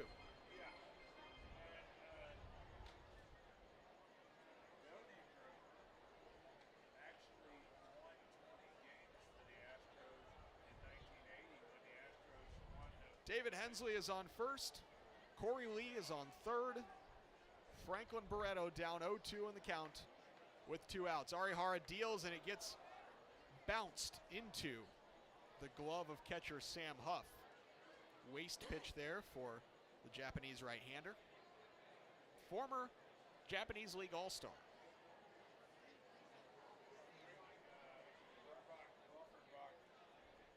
And there have been some impressive Japanese players coming over recently. Obviously the MVP Shohei Ohtani. But the Cubs' new outfielder hit a couple of bombs today. Suzuki. 1-2 to Barreto. Swung on and missed. Sam Huff digs it out of the ground, and another strikeout for Kohei Arihara. 3 strikeouts all this inning. Gave up the hit to Hensley and the error, Corey Lee, but gets out of it unscathed. So a 7-1 lead for Round Rock as we head to the top of the 5th here at Constellation Field.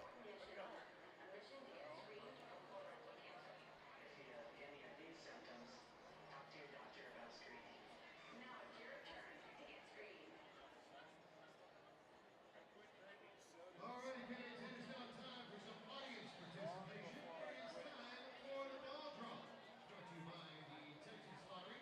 We've got Jessica out in the crowd with all the details. Take it away, young lady.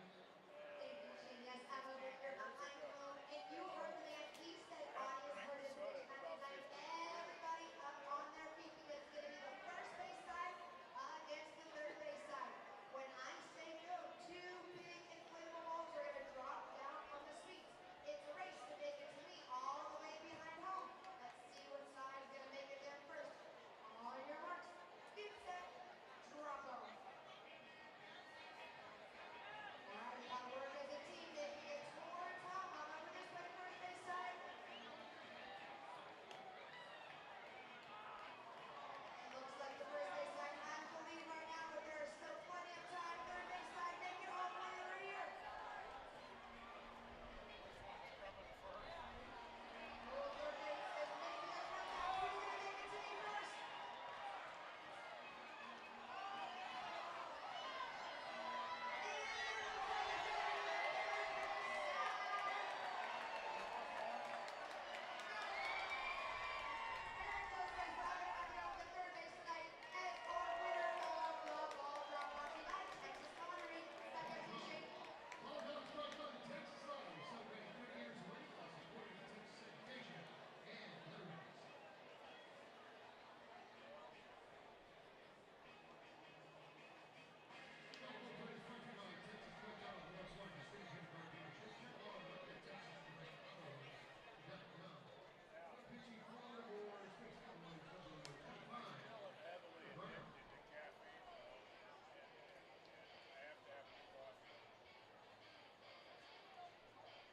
We are in the top of the 5th and a new pitcher on the mound for the Sugarland Space Cowboys. It is Hunter Brown, the top pitching prospect in the Astros system. Brown has a fastball that runs up to 98 miles an hour, a power curveball, a 2-seam sinker, and a changeup. A pick out of Wayne State, Division II college, and now the top pitching prospect in the system. He will face 7, 8, 9 in the order in this inning. Pozo, Wenzel, and Doro.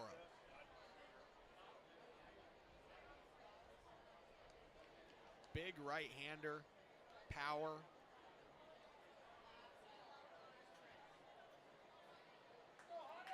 This Brown-Lee tandem, something Astros fans hoping to see in the future.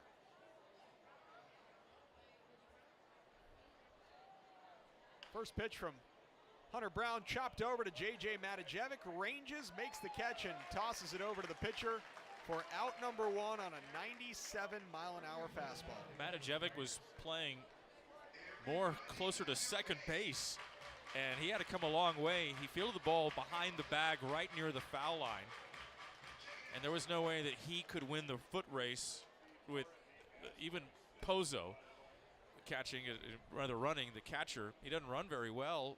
And so that was a good job by Brown to get over for at 3-1.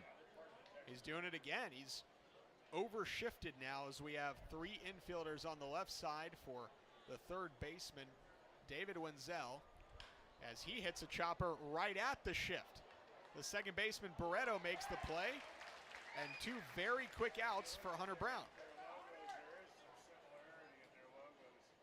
So some sort of scouting was done very correctly here by the Space Cowboys, because those balls are hit on the ground right at guys.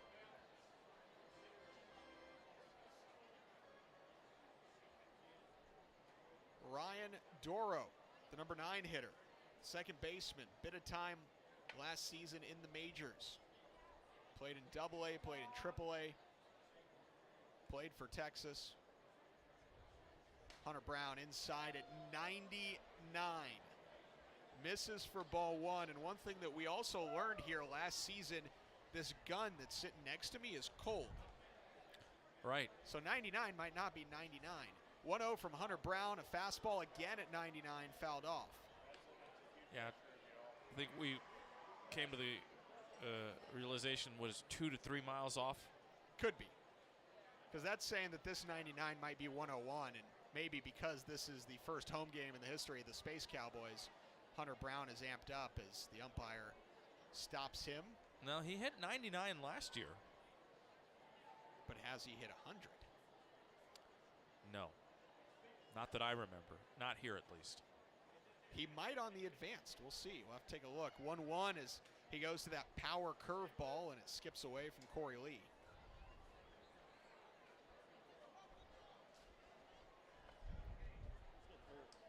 He's 23 years old. I like his mound presence, too. He's quick. Holds that glove right in front of his face. Kind of like Roger Clemens, where he delivers. 2-1 from Brown. Fastball at 97 on the outside for strike number 2. We talked about it last inning about how it was such a novelty and a specialty to have a guy that could bring that type of heat, but now you've got several guys in the bullpen and starters that can throw that with that velocity. 2-2 for Brown, and he ties up Doro, but called ball 3. So now a full count with 2 outs.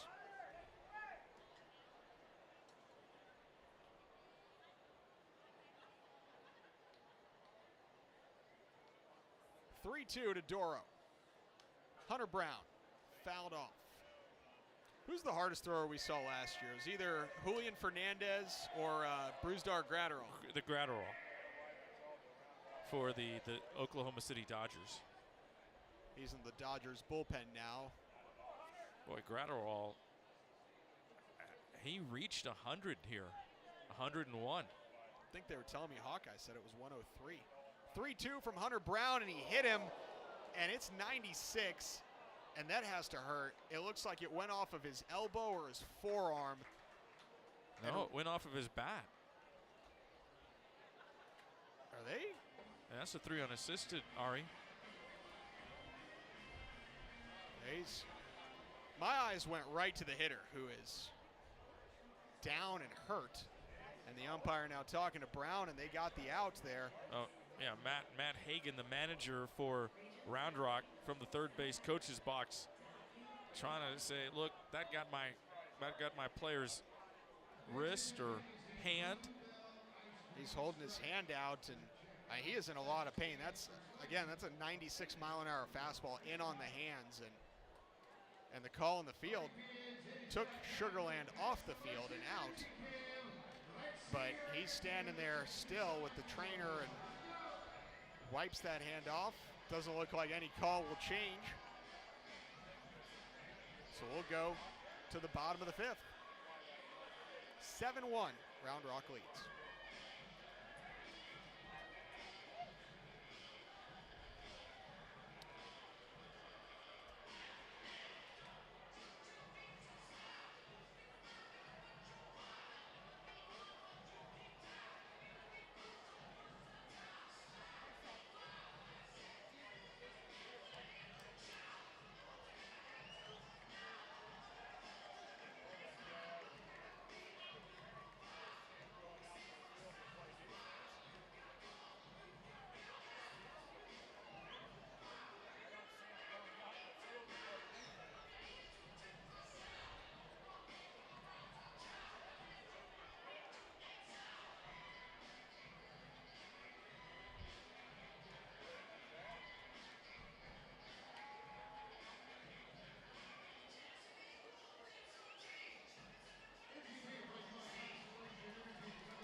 Welcome back to Constellation Field, bottom of the 5th here in Sugar Land. The Space Cowboys trail 7-1, and a new pitcher on the mound for the Round Rock Express. It's Garrett Richards, the right-hander, on a rehab assignment. Longtime Los Angeles Angels. First pitch to Michael Papierski is fouled off. Spent last season with the Boston Red Sox, and now in the Texas Rangers system. And they're hoping to get some quality innings from him this season as the Rangers are trying to slowly rebuild their pitching staff.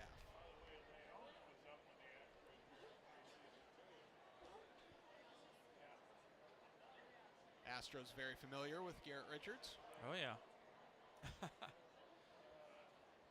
With the days with the Angels, you mentioned with the Red Sox, he appeared in one playoff game last year with Boston.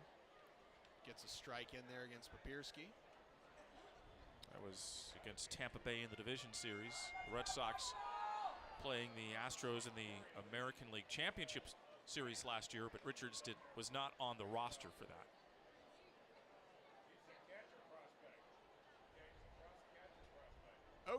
To Michael Papierski, designated hitter tonight. Corey Lee doing the catching, and Papierski takes a ball outside.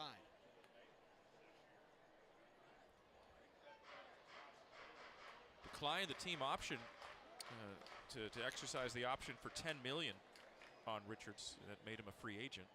So he signed with the Rangers just last month. 1-2 to Papierski, and the breaking ball hit the other way against the shift, and Michael Papierski has himself a crafty little single.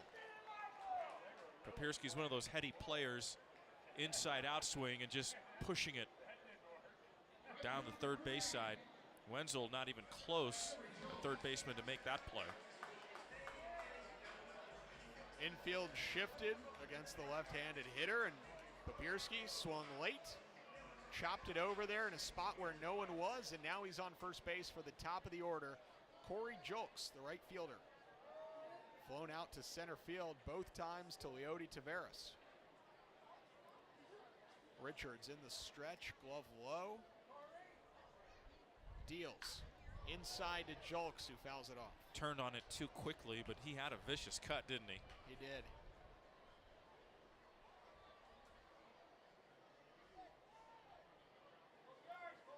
Papierski's got his sliding oven mitt on. That's a new thing in the last 3, 4, 5 years. Yeah. The oven mitt. Remember back in the 80s that players would hold the batting gloves in their hands. They wouldn't hurt themselves sliding into bases. 0-1 to Julks, and that one just misses outside from Richards. With all the technology and advancement of equipment, they came up with that I call it pan mitten. Yeah, got 140 years of baseball, and we come up with a mitten. 1-1 from Richards, inside, misses. Surprised it took that long to go with the oven mitt, like just until now, right? That no one in its 50s or 60s or 70s or 80s thought of that. I mean, we've been using oven mitts in the kitchen for a long time. 2-1 to Julks. He hits it hard off of Garrett Richards. Grounder right at him. Julks is safe at first. Papierski advances to second, but he hit a hard grounder that ran up the mound and hit Garrett Richards. And here come the trainers to check on the pitcher. Carlos Olivas, the trainer for Round Rock, he doesn't even get on the field. He's halfway from the dugout to the field, and right before the foul line at third base, he's waved off by Richards. He's, I'm fine. Furiously waved off by Garrett Richards. That was an aggressive wave off by the longtime major leaguer. He wants to keep going. He seems fine. Ball did bounce off of him as it ran up the mound and hit him. Went straight to the catcher, off of the leg of Richards, and Sam Huff tried to make the throw. Julks just barely beats it. And now runners on first and second with no outs for the center fielder, Pedro Leon. Leon, big, sweet swing there, but misses.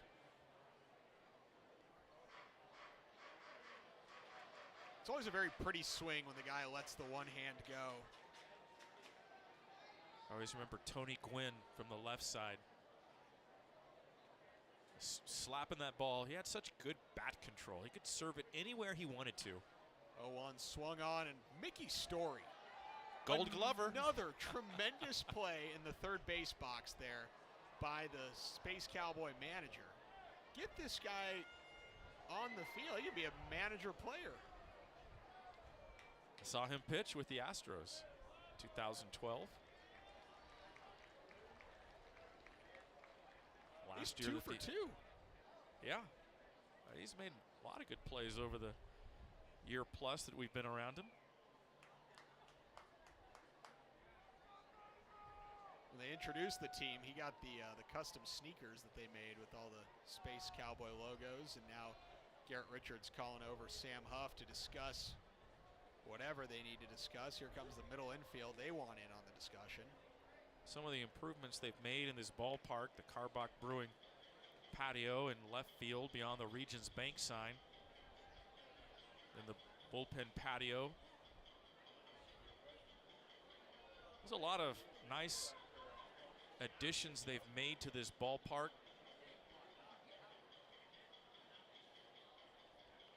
Since it went from an independent league club to a AAA ball club.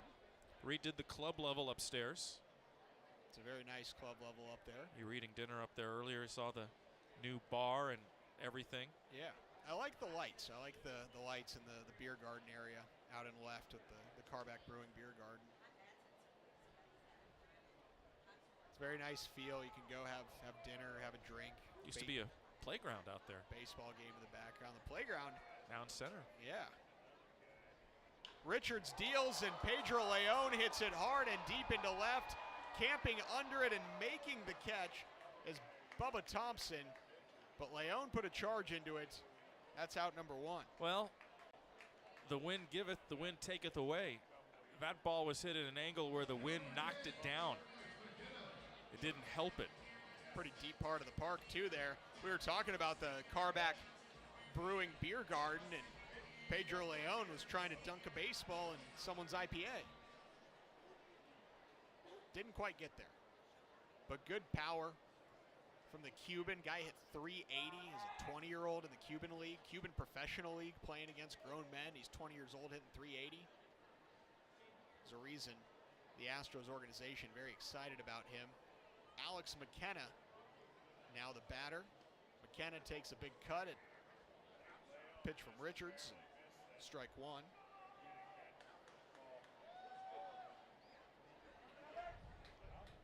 Astros and Arizona Diamondbacks just underway. First inning, no score. It's a good ballpark over there in downtown Phoenix. 0-1 from Richards. Inside corner for strike 2. Remember when it first opened? The Bank, Bob. Yeah, Bank One Ballpark. B.O.B. They still call their mascot Baxter the Bobcat because he was the B.O.B. cat of the Bank One Ballpark, which it never made sense to me. I mean, they're the Diamondbacks. They should have a snake mascot. 0-2 to McKenna. Richards trying the curveball, and it goes past the catcher, Huff. Each runner will advance, and now second and third for McKenna. Well, the ball just got away from Richards. You know, there's a good story about Baxter the Bobcat. Go on. Remember Jay Bell? I do. Former big leaguer with the Cleveland Indians and Pittsburgh Pirates, and he scored the game-winning run in Game 7 of the World Series for Arizona. Well, his son, Brantley, when he was a little boy, noticed that there was no mascot for the Diamondbacks. And he had a cat at home named Baxter. 0-2, and McKenna cuts on it and misses. That's a strikeout for Garrett Richards, and out number 2. And so that's where it came. He named him Baxter the Bobcat for the Bob, the Bobcat. And he had a cat at home and named him Baxter. And now Brantley Bell is in the minor league system, I believe with the Reds. And Jay Bell also still in professional baseball in the minor leagues. But yeah, that's how Baxter was born, per se. So I learned something today, because that never made sense to me, why the Arizona Diamondbacks, a team named after a snake native to Phoenix, and Bobcats are native to that area as well, but I never understood why they chose a Bobcat as the mascot when their nickname is a... It was because of the Bob, Bank One ballpark. And the cat, little boy had a cat, Brantley Bell. Now Chase Field. Here is J.J. Matajevic. Takes a big cut on the first pitch from Richards, the left-handed hitter facing the right-handed pitcher. If you remember, the Diamondbacks had instant success. They were an expansion team in '98.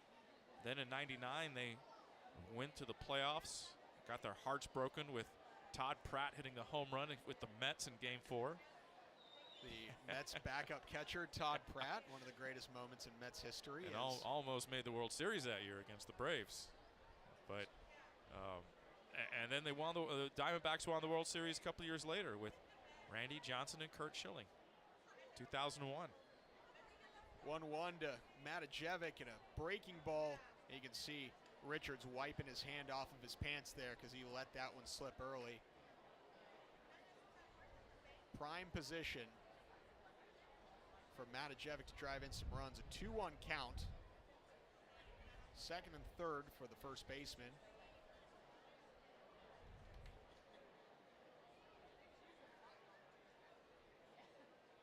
And Matajevic cuts on and misses to make it 2-2.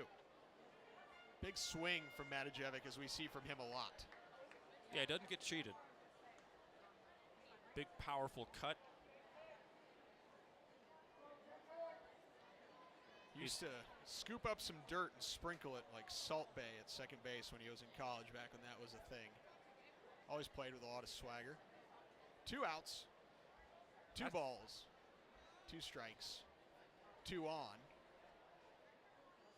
Pitch from Richards, and Matajevic hits it into center field. That ball will drop. 1 run will score. Mickey Story waving around Corey Julks, and J.J. Matajevic has a 2-run single to bring the Sugarland Space Cowboys within 4.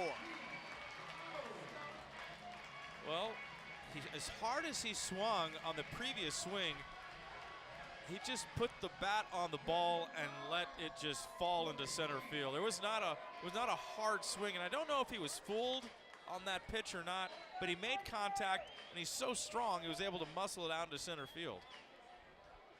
He's a guy whose hit tool has never been questioned. The story has always been, where will he play in the field?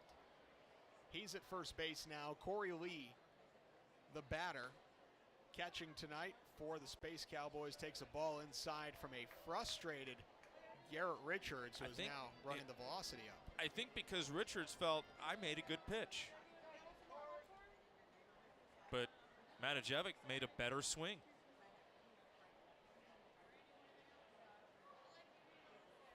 The 1-0 to Corey Lee, and Matajevic is running, and there won't be a throw. A free stolen base for J.J. Matajevic.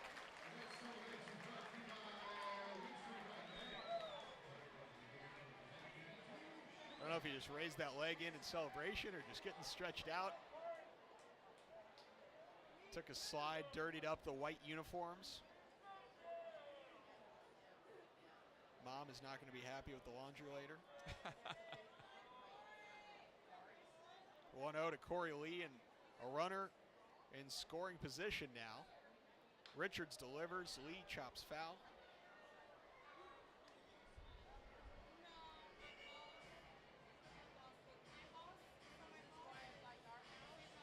I think he's a better athlete than sometimes he gets some credit for. He's a guy who was a high school shortstop, was a college second baseman. Can run a little bit, play some outfield. Hopping around now at second. Richards delivers on the outside corner. Strike 2.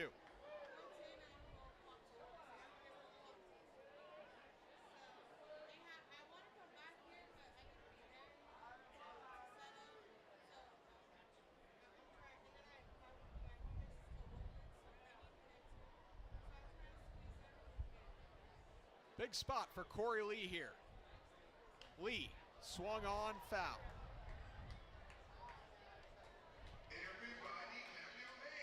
It'd be nice for the Astros to see two-way effort from their catcher. Martin Maldonado, not known for his bat, but he is so good on defense and with that rotation and what he does, the extra preparation that he's known for. A guy who'll sit in the hotel room and do his own scouting report on top of the scouting report that the scouts give him.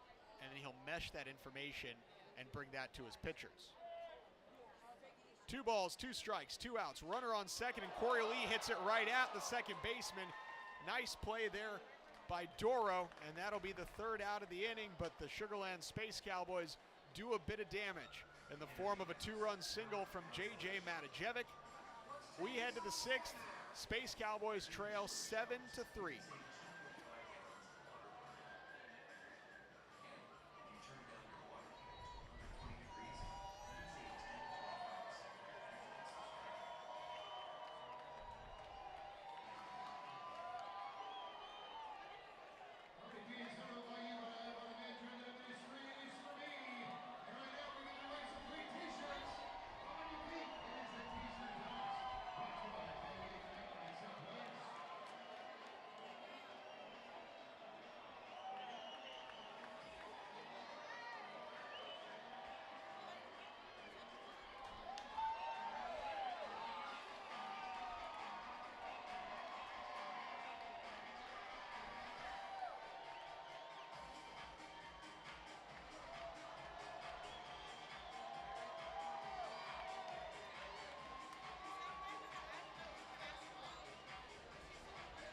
We're in the top of the 6th here at Constellation Field. The Round Rock Express leading 7-3 in the home opener for the Sugarland Space Cowboys. They got a couple of runs back in the bottom of the 5th. The 2-run single for J.J. Matajevic, and Hunter Brown still on the mound here. Running it up to 99 on a cold gun last inning. Ended the inning with a ground out that looks like it may have hit the batter Doro. Just run one inside on him as now he'll face the top of the order, Bubba Thompson. And the first pitch is swung on and fouled off. Going back to the last half inning for the Space Cowboys, getting those 2 runs, making it a 7-3 Round Rock lead. One of those runs earned, the Papirski run. The other run that Julk scored was unearned. 0-1 just missing.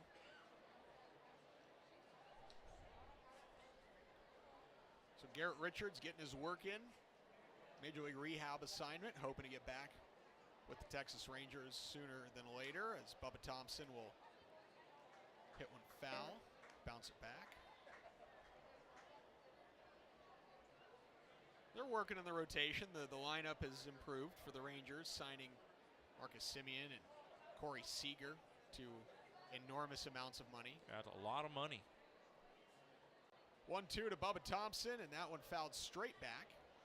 I remember I was at the baseball winter meetings when Alex Rodriguez was signed. The Rangers signed Alex Rodriguez, and boy, that was a buzz around the winter meetings. And at that time, it was, you know, a record deal of 10 years. $252 million at the time. 1-2 to Bubba Thompson, and the power curveball gets him looking. What a nice sharp break there by Hunter Brown.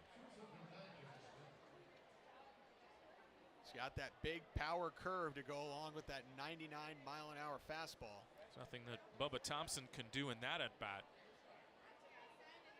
Great pitch from Brown. It's his first strikeout. Now he'll face Josh H. Smith. Left-handed batter will take a ball low. Hunter Brown missing low and outside. Corey Lee trying to give that a good frame.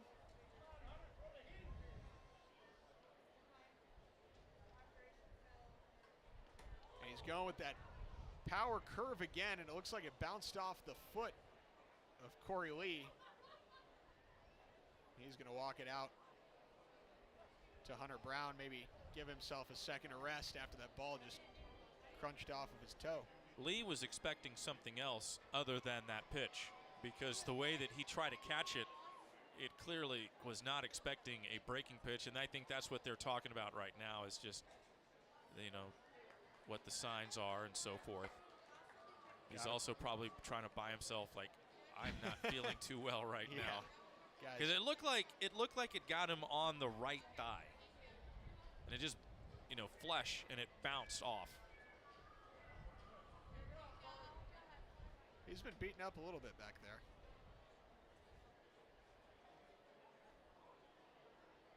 Might have to take some Advil before bed tonight. Talking with Corey Lee, you just get the sense that he's an intelligent guy. 2-0, fouled off by Smith. It's a Cal Bear. Hard to get into that school. And you know, I thought about it. Most catchers are. They're the brains out there. Make good managers. Exactly. For the most part. 2-1 to Josh Smith. Low and in. Overthrew his fastball there, did Hunter Brown. That's one thing that you're going to be prone to seeing at this level, guys, especially these top prospects, just trying to show off what they can do. 3-1 from Brown. That one hit hard by Smith and hooking foul into right. Over to that new patio area, right field. The lunar landing. Luckily, that ball lands foul. Full count to Josh Smith. Brown. And it slashed into left. Beat the shift for a single.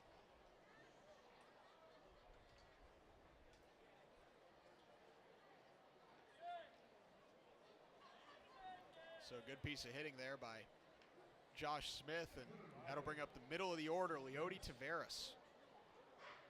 He's got 2 hits on the night already.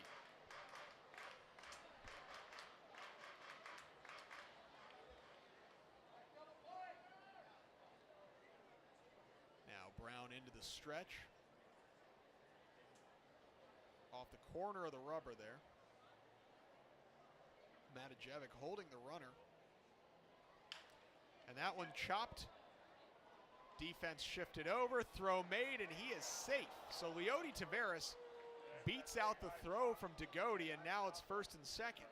I'm not sure how better Degody could have played that ball because he was in the shift. It was hit more on the left side of the bag of second base, and Degody, who had to come quite a ways, and it wasn't hit hard, so you had to come from an angle and charge, field it, and then Taveras running very fast. He made it very, very close. I think Degody made it closer than it should have been. This is the way he took the route to that angle of the ball. The ball chopped slow, the runner extremely fast, and that's the result you get. And now looks like Leody Taveras got his oven mitt on, ready to run. Zach Rex steps to the plate. He had the big hit in the first, and Rex will hit a loud foul. Plus, you say that, you know, fast runner, slow roller, or slow grounder, chopper, and then having to come over from his position in the shift, playing really second base as a shortstop. And they're shifted again on Rex. 3 infielders on the right side. Plenty of room there on the left side. And Corey Lee is going to throw behind the runner, almost gets him, but that first throw he made earlier today was way off. And he kind of touched his fingers, it slipped. That's the throwing power that Corey Lee has. Where he almost gets the runner, the throw is accurate, the throw is on a line. There are definitely some defensive capabilities that he has. 1-1 to Zach Rex. Yeah, I think Smith's heart is beating pretty fast. He didn't expect that throw to be coming from Lee. Ball inside. Looks like they called that one a strike. So 1-2 now. Sometimes it's from the catcher, it's just a gentle reminder. Yeah, I'm here. I'm here, I got a cannon.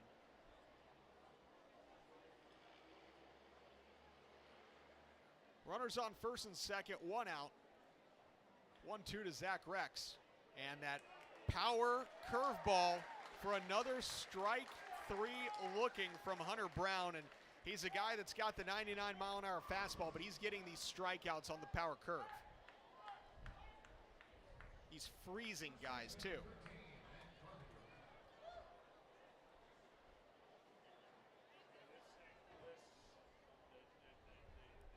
Now it's Matt Carpenter, who's got probably more major league experience than everyone else combined here. Maybe Garrett Richards up there, but decade of service in the majors, a 3-time All-Star. And this is a good schooling for Hunter Brown. Yeah, a veteran hitter in the batter's box in a game situation with 2 outs and a runner in scoring position. High leverage pitches. First pitch from Brown, 94 and a low. We'll see how he sequences him. There's definitely got to be a lot of thought put into it between Corey Lee and Hunter Brown. And this is a big spot for Brown. What can you do against a guy that really knows how to hit the ball? What can Brown do for you? That's right. Carpenter's such a good pure hitter, though. So any mistake that Brown makes, Matty C is going to be all over it. Fastball in at 97 for strike 1. Brown pleased with that, and now he's working quick. Matt Carpenter, though, is not going to allow him to work quick. The game within the game. He does not want Brown to feel comfortable out there. Got the dirt off his shoes. Now he'll step in. 1-1 from Brown. Power curve, swung on and hit up into short center field. Here comes the center fielder, Pedro Leon, to make the catch for out number 3. So Hunter Brown able to escape the inning against the professional hitter, Matt Carpenter. And no runs will come across the board for the Round Rock Express as we head to the bottom of the 6th. The Sugar Land Space Cowboys trail 7-3 here at Constellation Field.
in the bottom of the 6th at Constellation Field. The Sugarland Space Cowboys trail the Round Rock Express 7-3, and a new pitcher on the mound for Round Rock. It's 31-year-old Major League veteran Nick Tropiano. Made his debut for the Houston Astros in 2014 and has since bounced around, been with the Angels for a number of years, Pittsburgh Pirate, San Francisco Giant, and most recently a New York Met. And he was part of that really good Stony Brook Seawolves baseball team that late 2000s, early 2010s turned into a strong program.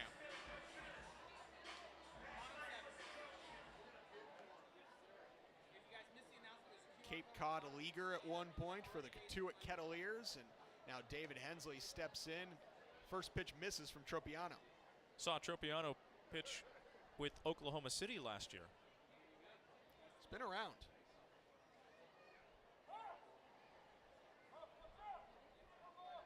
One 0 to Hensley, and big looping breaking ball for a strike. 5th rounder in 2011. Drafted by the Astros, coming off a really strong 2010 season he had with Stony Brook, who made it all the way to the College World Series that next season.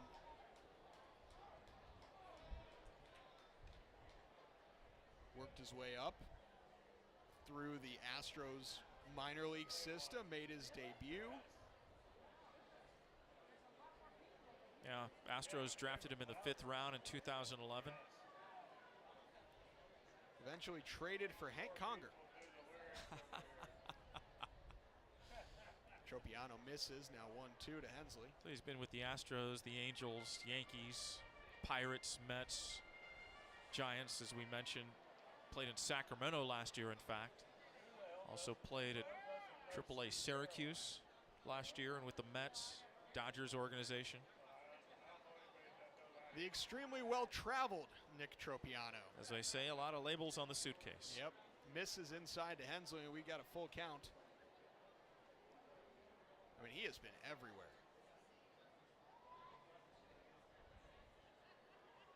Pretty good to see Stony Brook represented Major League Baseball. Long wind-up in the delivery, and Tropiano gets him with that two-seam fastball at 88, strike 3 looking. Got some veterans on this Round Rock Express roster that have had noticeable Major League experience, like Tropiano, like Carpenter. You remember Jesus Tinoco on their roster? Right. Last year with the Rockies. Number of guys with decent amount of Major League experience on this team. That's what makes a good AAA ball club. When you have those vets that know what it's like in the show, teaching the younger guys coming up, as the first pitch from Tropiano to Alex DeGote is cut on and missed. Especially like Matt Carpenter. And if you're a younger hitter, just go hang out with Matt Carpenter every day in the cage and just learn what to do from a guy that's been in the majors for a decade. There's no better life. There's no better experience in life than learning on the job training, especially in this game. 0-1 to DeGote, and fouled off. And you hear it all the time that you got guys that play in the big leagues. There's always that one player that they point to that was their mentor coming up, or a young ball player. And I talk about Craig Biggio when he was young with the Astros. 0-2 to DeGote is hit hard, deep into left. And Bubba Thompson against the wall will jump, and it bounces off the wall. Alex DeGote will head for third off the Estrella beer sign, and Alex DeGote has himself a triple. That just missed getting out of here. Top of the wall for Alex DeGote, and the ball skips away enough that he can make it all the way to third. A hard hit ball off Nick Tropiano by the Space Cowboy shortstop. Thompson, when he was able to get to the ball, he didn't make a good throw at all to third base. And DeGote sliding in safely. I think a good throw might have made it closer, but the throw hit the ground, and it rolled over to third base, just like the ball just slipped out of his hands. The big leap. He timed his leap well. I thought he could have made the catch there. Yeah, he almost did. Bounces off the wall. Those big 3 beers in the left, just left of the scoreboard, as first pitch to Franklin Barreto from Tropiano swung on and missed. Vive tu Estrella. See. That's the sign out there in left field, next to the manually operated scoreboard at Constellation Field. Love that old school scoreboard. 0-1 and a big swing and miss by Barreto. But I was talking about Craig Biggio when he came up with the Astros. He had Nolan Ryan, Mike Scott, and Yogi Berra was the bench coach for the Astros. And Yogi, of course, when Craig came up, he was a catcher. So what better guy to learn from as a pitcher? Nolan Ryan, Mike Scott, those 2 veteran aces, and then Yogi from the bench as a former catcher. And then Biggio turned all that knowledge into a Hall of Fame career. 2 big swings and misses from Franklin Barreto, and Tropiano able to get him down easy. That's his second strikeout and out number 2. And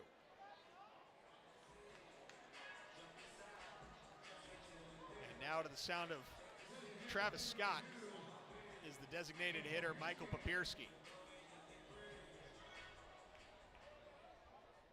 Papierski single last time up.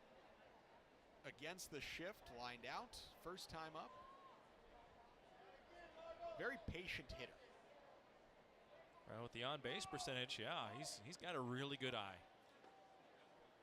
First pitch low from Tropiano. He's a guy that has had a lot of success as a catcher, too. There are a lot of good catchers in this system that the Astros have. Corey Lee's the top prospect in the system. Papierski has had Lance McCullers talk about how good of a receiver he is. Cesar Salazar is in Double-A right now, I think is excellent. J.C. Correa has moved from infield to catcher. Luke Berryhill was a high pick of the Astros last year. I mean, all over this system, there are high-level catchers. Remember Cesar Salazar, the game-winning single that he got, and a game-winning hit. Oh, yeah.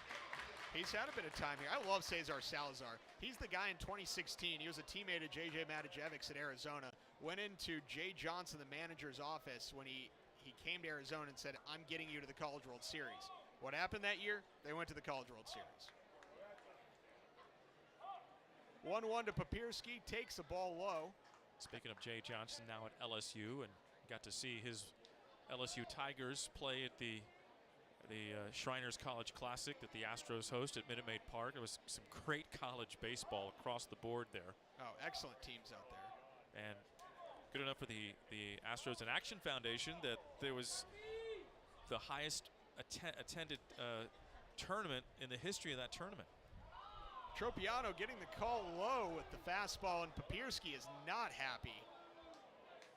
2-2 now, and he is exchanging some words with our home plate umpire, Chris Marco. Yeah, Jay Johnson talked about in our conference call with him. He said, I didn't want to leave Arizona, but LSU gave me an offer that I could not refuse. They have that kind of capability.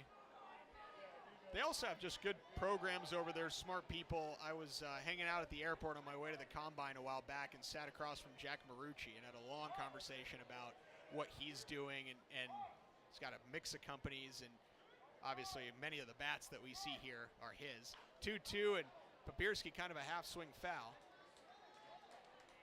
Brilliant guy in multiple disciplines. He's working with a new company he was telling me about, like eye training, so they can predict whether a defensive end should be lined up on the left side or the right side based on how eye dominant he is. Or he was telling me about what side Jamar Chase catches the ball better on based on what eye is dominant. And that's the company he's working with now. Obviously, multi-million dollar, sold his company for a couple $100 million with the bat company. 2-2, and Papierski will slash one the other way. That will drive in a run. And another opposite field single from Michael Papierski. This time it brings in Alex Degodi, and Sugarland cuts the lead to 7-4.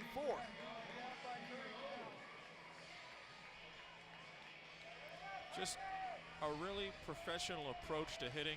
We saw him take a couple of pitches. We saw him foul off. He got something he liked with the hands back in the zone and just punched it through the left side. Wenzel, third baseman, was not close on that. Wenzel's playing in his normal position. Of course, he makes that play no problem, but the shift was on, and Papierski, a smart hitter, just lining it down the third base line. Beat the shift twice now in 2 at-bats in 2 innings, and the lineup turns over to Corey Julks. First pitch low and inside from Tropiano. And they're chipping away. They're fighting back. Yeah, how do you think Tropiano feels with the almost ball caught by Thompson in left field and then the base hit to get him a run? Can't imagine he's too pleased. Tropiano's ball hit foul.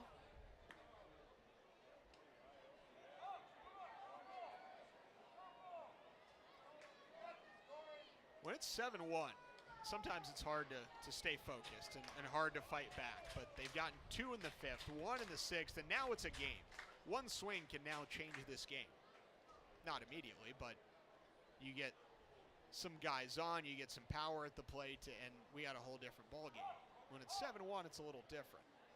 0-1 to Julks, takes a big cut, so was trying to get 2 of those runs back very quickly and misses.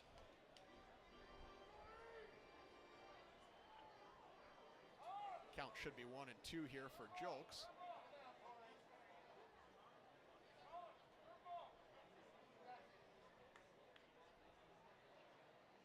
Nick Tropiano delivers. And first base umpire says no go on the swing for Corey Julks.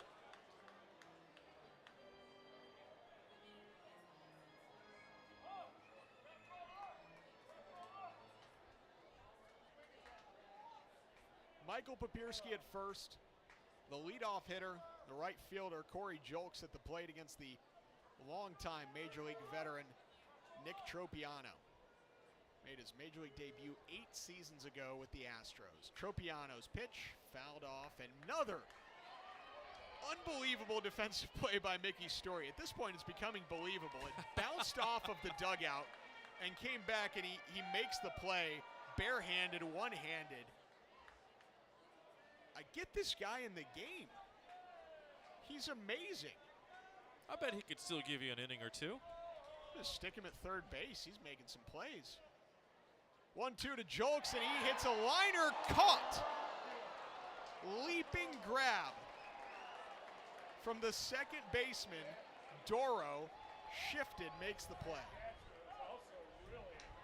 And that'll be the 3rd out of the inning, but the Sugar Land Space Cowboys get a run back. They trail 7-4 as we head to the 7th inning here at Constellation Field. Alrighty, fans, it is now time for the Planet Bash. It is red versus blue in a battle of strength. And Jessica is going to tell us all about it right now. Take it away, Jessica. Thank you, Shane. Yes, I'm down here on the first base side with 2 big inflatable plants. I've got Carlos in the blue and Tim in the red. When I say go, they're going to run at each other.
We're back in the 7th inning, and to take you the rest of the way, the voice of the Space Cowboys, Gerald Sanchez. Thanks, Ari. And the Round Rock Express up by 3. They scored all 7 runs in the first 3 innings. Hunter Brown in relief, and the first pitch is fouled straight back off the bat of Sam Huff. Huff, the catcher, then Yoel Pozo and third baseman Davis Wenzel. 6, 7, and 8 are due up for Round Rock in the top of the 7th inning. 7 runs on 13 hits and a couple of errors for the Express. For the Space Cowboys, 4 runs, 7 hits, and no errors. Wind and pitch from Brown. Breaking ball is hit foul up the third base side, and that'll be fielded by Hensley in foul territory. No balls and 2 strikes. A new look to the scoreboard in center field of the big Texas scoreboard. New graphics, new colors, a black backdrop. Orange highlights the players that are at the plate. In for strike 3 called, and Brown gets the strikeout looking. Huff is gone, and that is out number 1 to begin the top of the 7th inning. Man, that fastball comes quick in there at 98 miles an hour from Hunter Brown. Just electric stuff from Brown. Yoel Pozo DH, 1 for 3 at the plate. Right-handed batter Pozo. Slightly open stance is Brown. From the full wind, the kick and the pitch. Breaking ball foul down the right side, and this is going to reach the seats for strike 1. Pozo giving it a ride, but it goes foul. No balls and 1 strike. Last year, Hunter Brown started the season at Double-A Corpus. And of course, was promoted to Triple-A here in Sugar Land. It was his first full pro season. Interesting because of COVID in 2020. Some guys didn't get a chance to play at all. Here's the 0-1, low and outside. 1 ball and 1 strike. So they were drafted in 2019, maybe played a little bit of rookie ball, and then 2020 everything was shut down. So a lot of guys like Hunter Brown with his first full pro season last year. The 1-1, swing and a miss. It's 1 ball and 2 strikes, and it was a pretty good first pro season for Brown. Pitched in 13 games, had 11 starts at Double-A Corpus, and then had 8 starts at Sugar Land.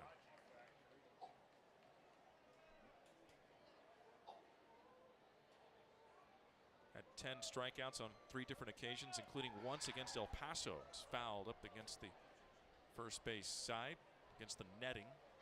1 ball and 2 strikes. Constellation Field on this Tuesday evening, the season opening home game for the Space Cowboys, the home opener.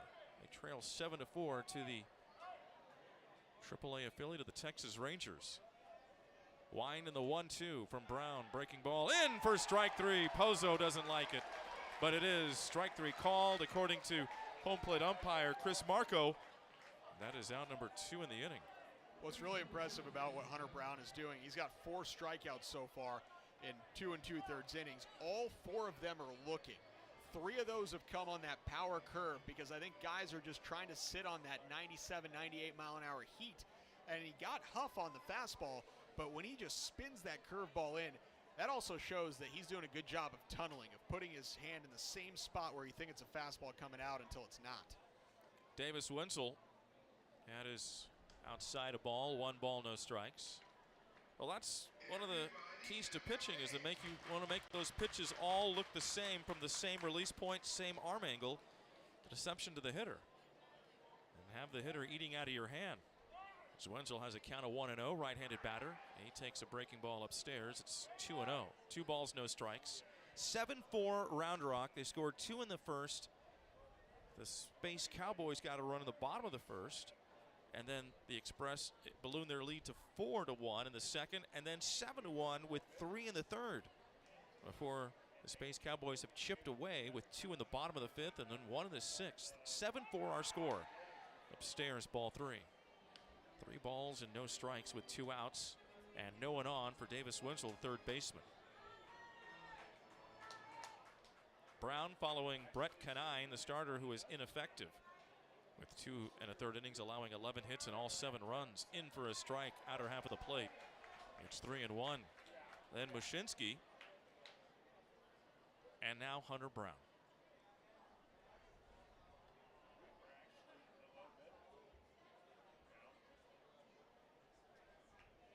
Gets a sign from the catcher Lee. Fly ball into left field, sending the left fielder McKenna to the track. He's there. He will make the play just shy of the track. Again, the wind, it was hit well, and it knocked it back in a little bit. Wenzel gives it a ride, but that is out. Number 3 in the inning. Fans going to have their stretch at Constellation Field. We hope you do as well at home. The Space Cowboys trail the Round Rock Express 7-4, middle of the 7th.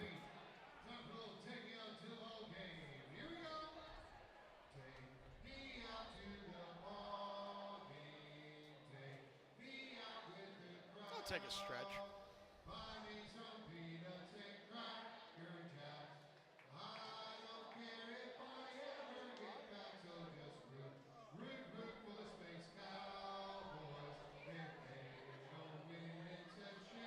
Here we go, cause it's 1, 2, 3 strikes, you're out at the old ball game. Let's go, Space Cowboys!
Space Cowboys trail by 3 as we go to the bottom of the 7th inning. Fans have had their stretch.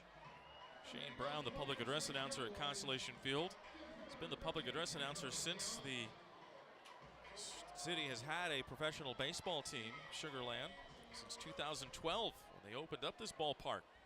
And he usually sings it just like Harry Carey.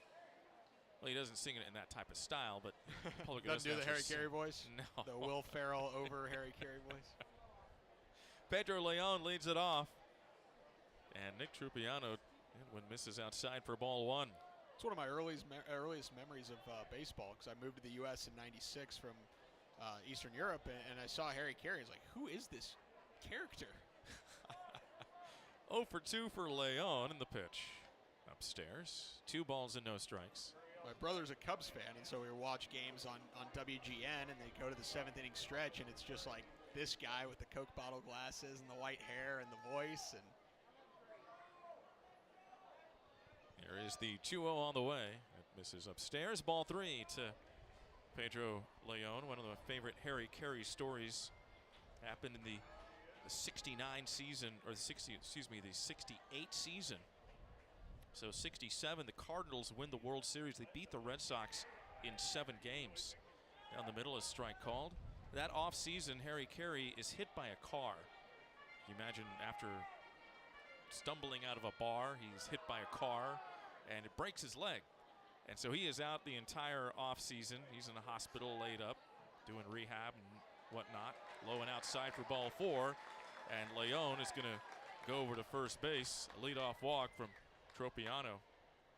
So Harry Carey has been around on crutches, and they do the opening day at Busch Stadium in 1968, and they announce the team, and everybody comes out from the dugout as they do on opening day. They introduce the team, and of course Bob Gibson gets the biggest roar until Harry Carey is announced. And Harry Carey has the crutches, and he is walking out of the first base dugout as Alex McKenna coming up to the plate.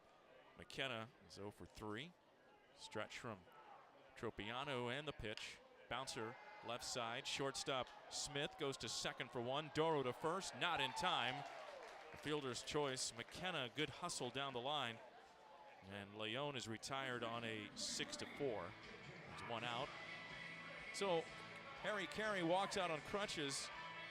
The place is cheering, and then Harry flings the crutches and runs to the first base line, and the crowd at Busch Stadium just goes wild.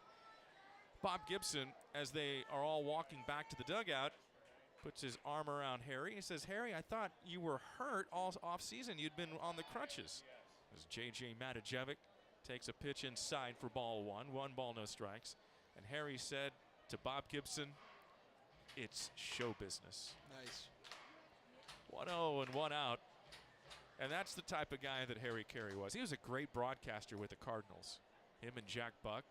And a lot of people, fans, remember that tandem in St. Louis on the powerful KMOX radio station. Toss over to first base, and McKenna going back in safely at first. And he was a good broadcaster with the White Sox. He was a part of the disco demolition in '79 when they were destroying the records out in center field. It's going to get away from the first baseman Carpenter, and going to second base is McKenna. That'll be an error on Tropiano. Tropiano with a bad throw to Carpenter at first base, and McKenna at second with 1 out. That's the 3rd error tonight for Round Rock. It's Matajevic, left-handed batter. 1 ball and no strikes. 7-4 Round Rock as the Space Cowboys bat in the bottom of the 7th inning. Runner in scoring position for the left-handed hitting Matajevic. McKenna, high fly, deep right field. Ari, I don't think the ballpark is going to hold it. It's gone. Home run, J.J. Matajevic, his 3rd this season, and the Space Cowboys have now cut it to a 7-6 Round Rock lead in the bottom of the 7th inning.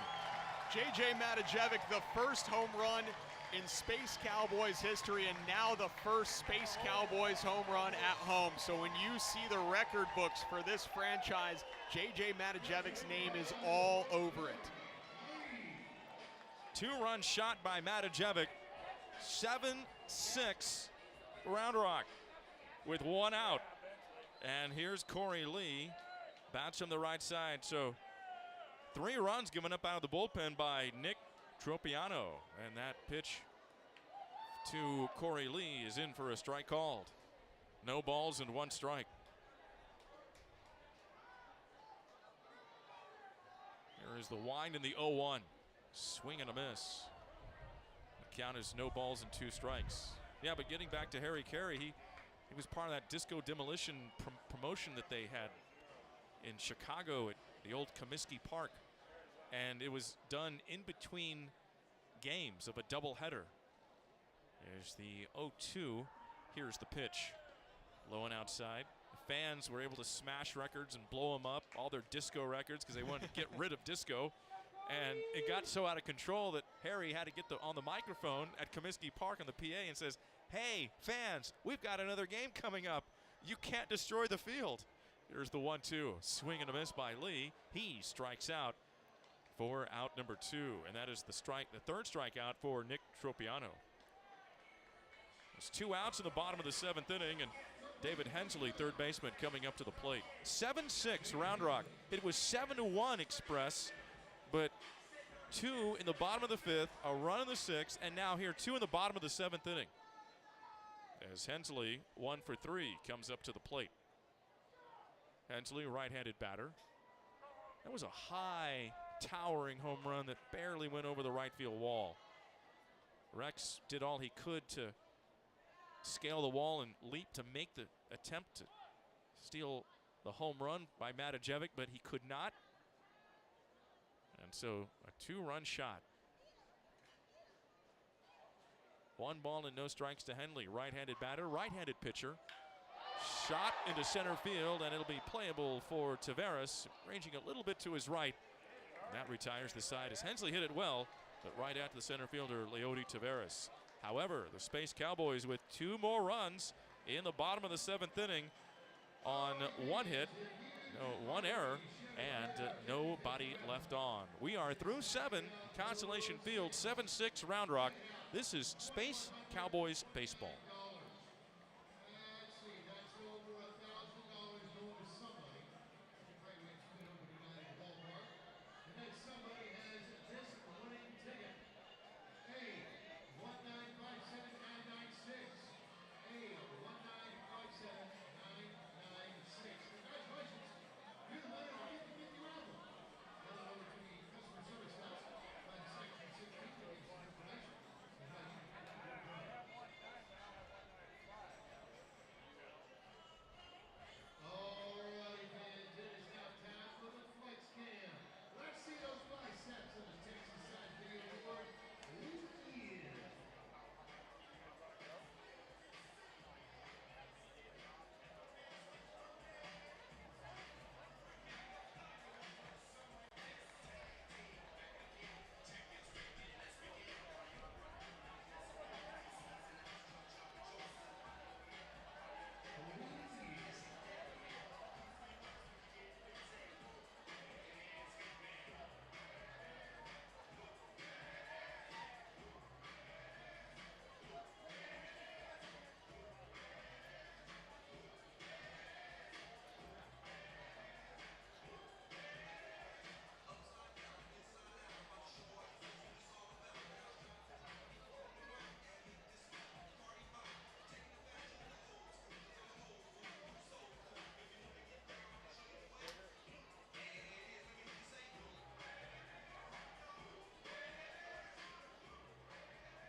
Do we need to do a station ID?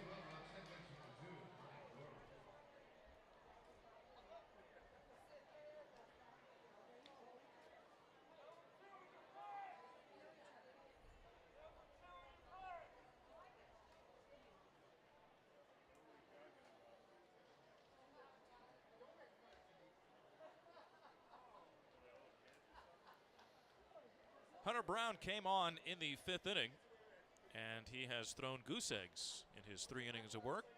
Now pitching in the top of the 8th against the Round Rock Express, and a foul ball off the bat of Ryan Doro for strike 1. 7-6 Express. It was 7-1 Round Rock. Doro hit by a pitch and a run scored. Also a double play and a ground out to the first baseman, Matajevic. 0 for 2. Brown missing on the pitch. It's 1-1. Big lead, and then they put up a Manhattan area code there on that manual scoreboard, a little 2-1-2.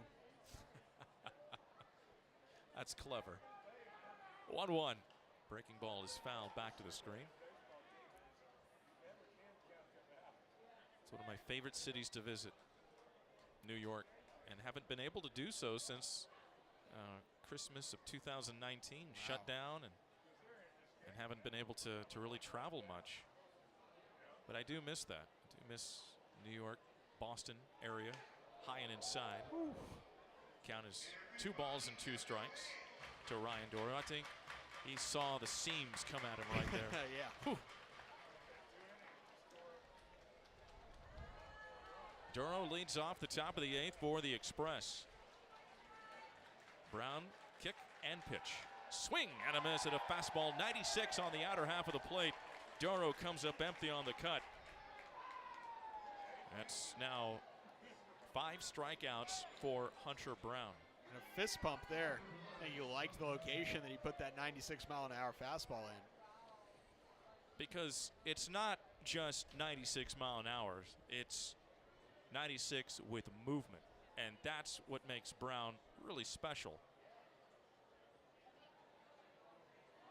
You got some guys that can just, they can bring it, but their stuff is flat. It's Bubba Thompson hits this one on the left side. Third baseman Hensley a bit overthrow and gets his man. Good play by David Hensley.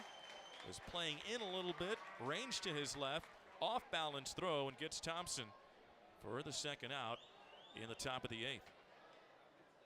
Great athletic play there by Hensley. Matajevic playing a strong first base, giving himself a wide base, make that catch, make it look like the throw came quick. Now, one of the different things this year is the bigger bases. Remember when you and I were down on the workout, when they were working out a couple of Saturdays ago, we noticed how big the bases are. There's a swing and a miss by Josh Smith. Good velocity from Hunter Brown at 95. That looked faster than 95. Healthy cut, too.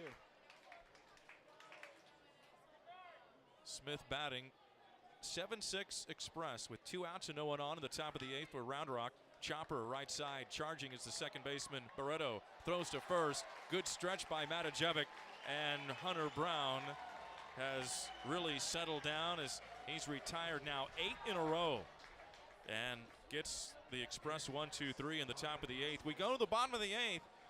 Sugarland looking to tie it, maybe take the lead. It's 7-6 Round Rock. LED bulbs last up to 25 times longer and provide a quick return on investment.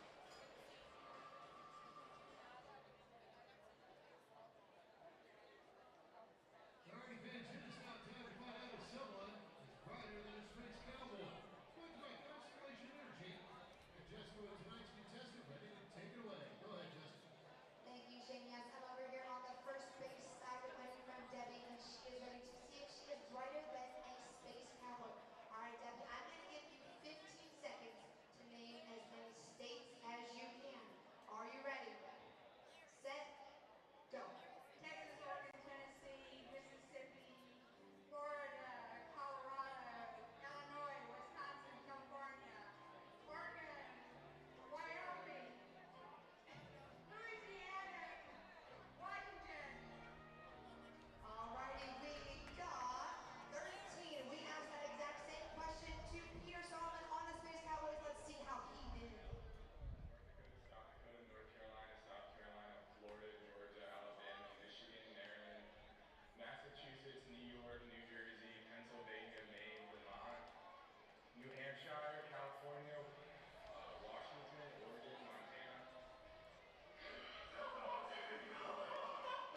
Oh yeah, whoever gets put against me is screwed. Screwed, they win it. Well, Peter got 20, you got 13. Awesome job, Debbie. We're going to send it back up to you, Shane. Are you brighter than a space cowboy? Sponsored by Constellation. The company makes more than just electricity. With savings, convenience, and protection, Constellation is visual energy provider. The Space Cowboy.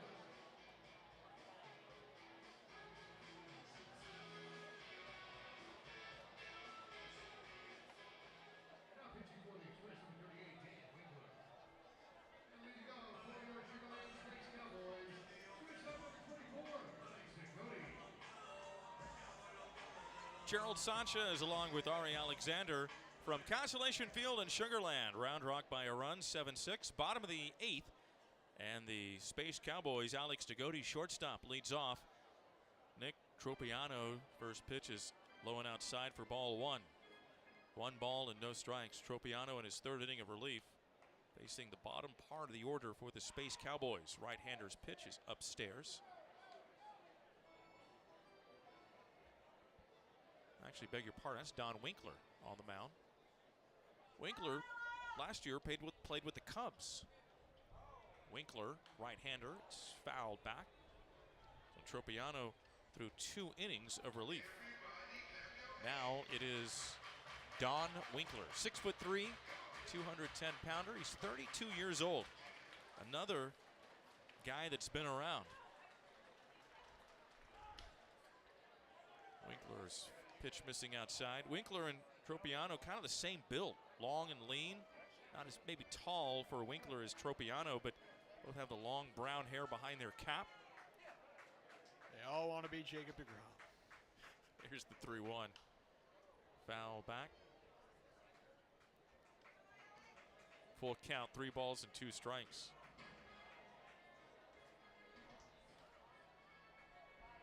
Degodi triple and a run scored in the 6th inning. That was his last time up.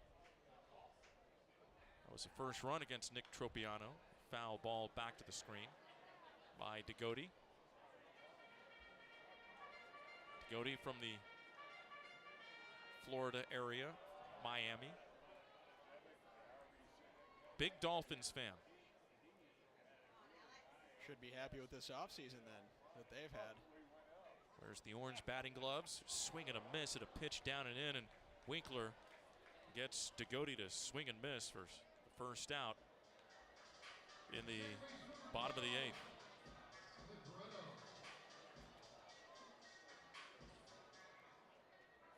Team's been spending a lot of money. Big contract they just gave out to their star cornerback, Xavier Howard, who's from here in the Houston area.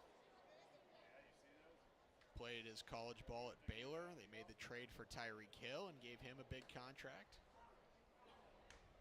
Winkler's pitch to Franklin Barreto is a strike called. It's no balls and 1 strike.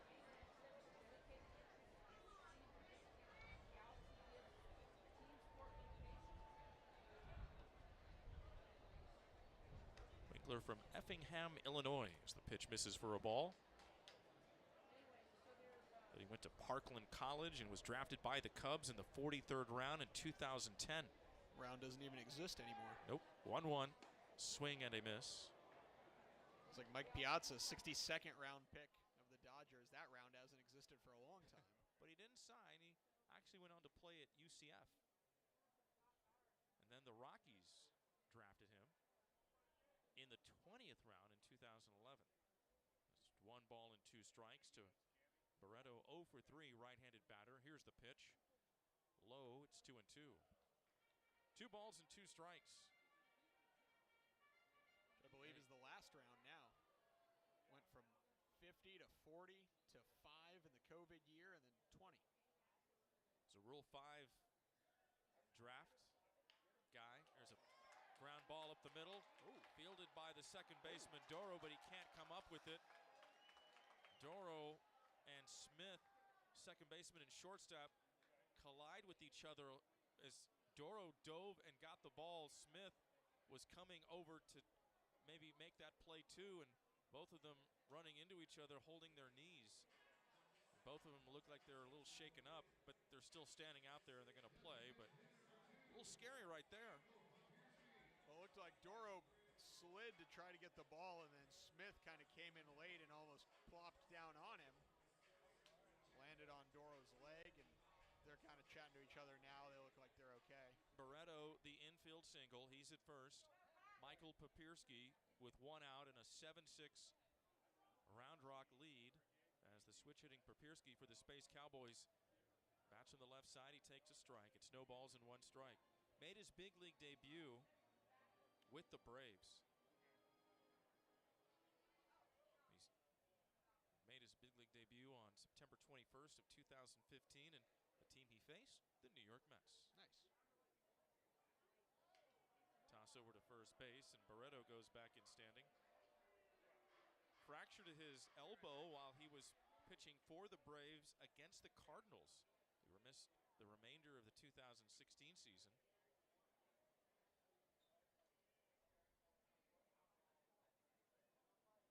Pitched for the Braves in 69 games in 2018. There's a swing and a miss. Was traded to the Giants, didn't play with the Giants. Then he signed a contract with the Cubs in 2019.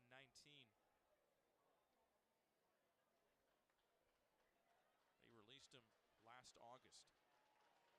Papierski with the 0-2. Ball bounces away from the catcher Huff, and going to second is Barreto with 1 out. The Space Cowboys have the tying run in scoring position in the bottom of the 8th. Who would have thought that after the 3rd inning when they were trailing 7-1? They've clawed their way back, and now they have some speed in scoring position. Franklin Barreto can really run in the way that Michael Papierski has been hitting today. They've stopped shifting him now, because look at where the third baseman, Wenzel, is playing. He's playing that slash that Papierski has had 2 hits on today. Papierski 0-2 the count. 1 out. Winkler's pitch. Little jam shot. This could be trouble. Second baseman Doro charges, throws, and gets Papierski. Sounded like it broke his bat. However, Barreto advances to third base. I thought just for a moment that Papierski hit it in that spot where it was really no man's land between the pitcher and second base, because Doro was playing a little bit towards the bag at first. But Doro, give him credit, getting that play. Papierski out 4-3. 2 outs, Barreto at third. Bottom of the 8th, 7-6 Round Rock. And the top of the order for the Space Cowboys in Corey Julks. Julks, right-handed batter, and the pitch.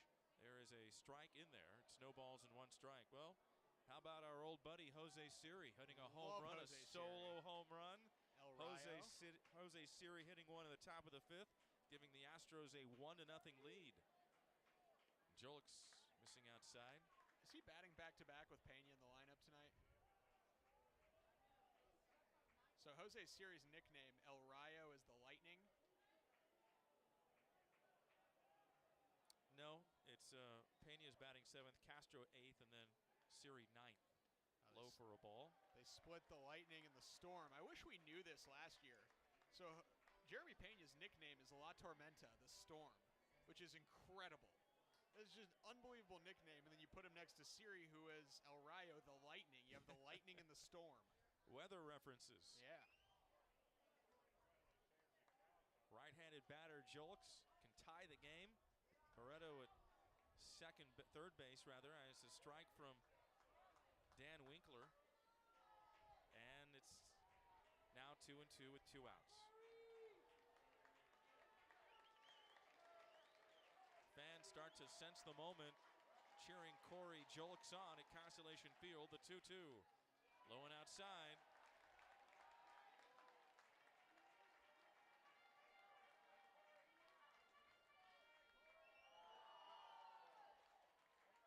Tying run 90 feet away for the Space Cowboys. We need a clutch hit here from Julks. Julks an infield single back in the 5th. He's 1 for 4. Swings and misses. He struck him out. Winkler getting the job done with a couple of strikeouts in the bottom of the 8th against the Space Cowboys.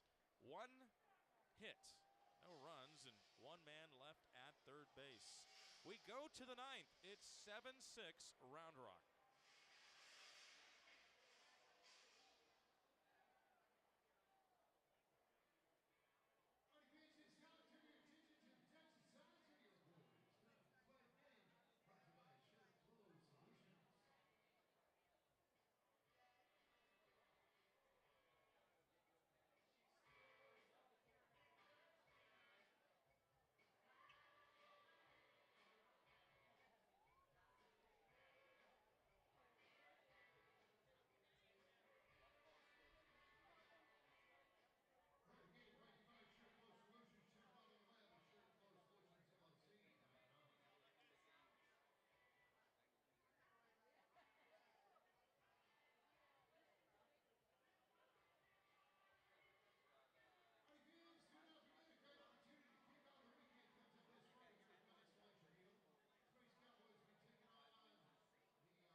Leody Taveras, center fielder, coming up to the plate.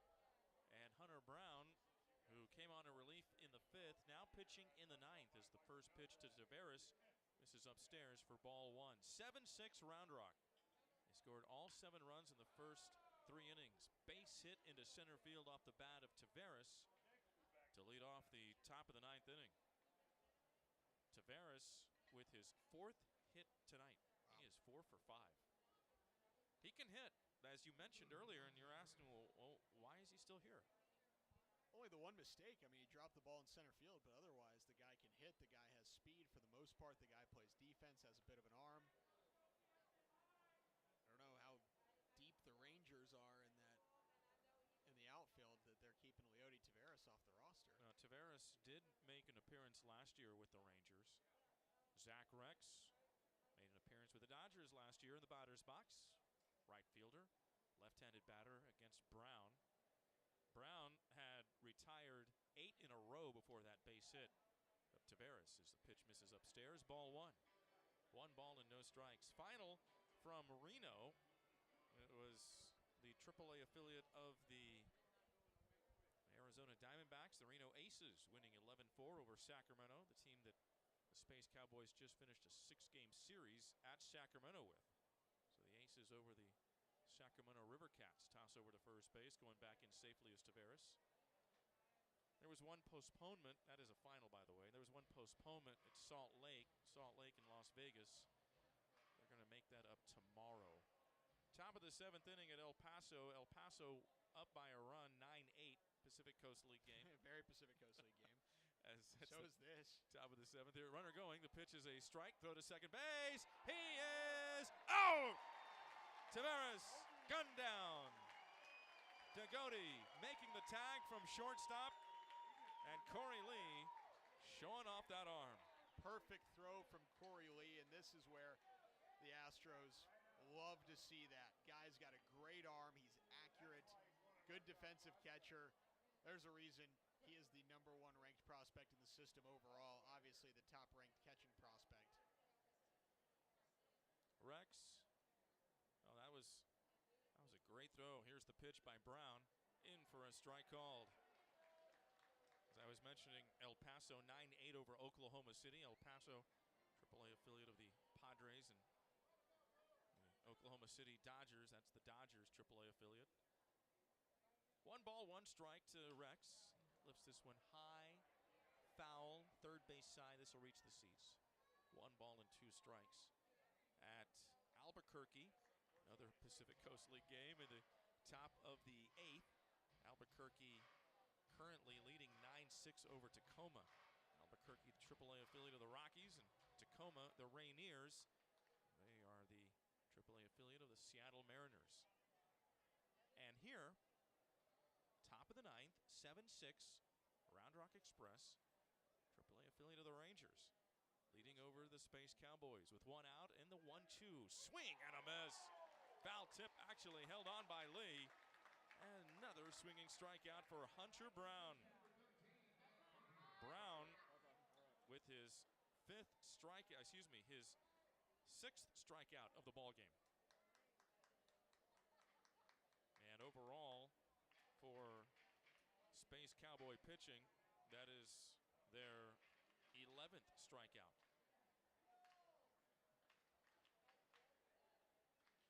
Now it's Matt Carpenter with 2 outs, and Brown delivers. Carpy into right center, and it'll fall for a hit. As Jolks gets it back into the infield, and Carpenter gets his first hit of the night. That's where Corey Lee's important, because that probably scores Leody Taveras if he's standing on second. Instead, just a single, harmless, and Hunter Brown can go back to work on Sam Huff.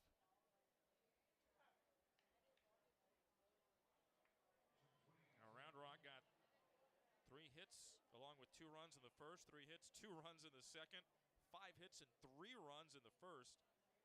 But since the 4th inning, they have only had 4 base runners and no runs. Mashinsky and Brown have done outstanding work out of the bullpen. Swing and a miss off the bat of Sam Huff. Huff, the catcher, single and a run scored in the 3rd inning. Overall, he is 1 for 4 with a couple of strikeouts. 15 hits for Round Rock overall to go along with their 7 runs, 3 errors. 6 runs, 9 hits, no errors for the Space Cowboys. Ground ball up the middle. Barreto can't make the play. It's going to go into shallow center. That was a ground ball that looked like it was playable for Barreto, but he just couldn't make the play. A lot of spin on that ball off the bat of Huff. Definitely came off strange where it hit the ground, and then instead of bouncing like I think Barreto expected it to, it just died and just skidded across the ground. Probably an error, but that's a tough play. They call that a hit. I think that's a hit. That's a fair hit. That's their 3rd hit of the ball game. And Eric Abreu out to talk to his pitcher, Hunter Brown, pitching coach.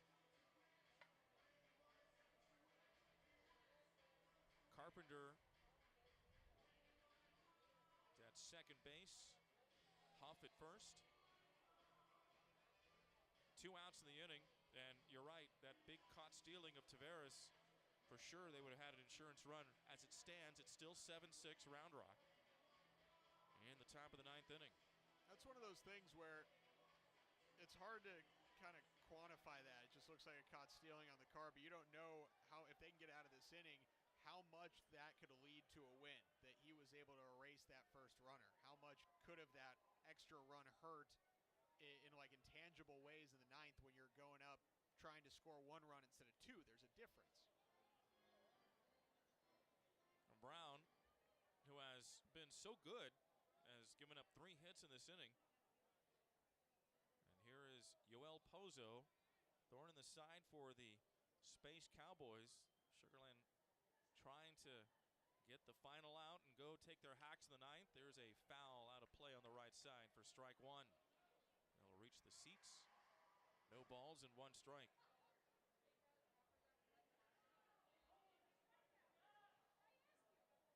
So Sam Huff, that has ruled a single. Degree of difficulty, a little difficult probably for the play at Barreto at second base. 0-1, here is the pitch. Swing and a miss at a fastball at 96 and up. That was up, and Pozo doing Brown a favor.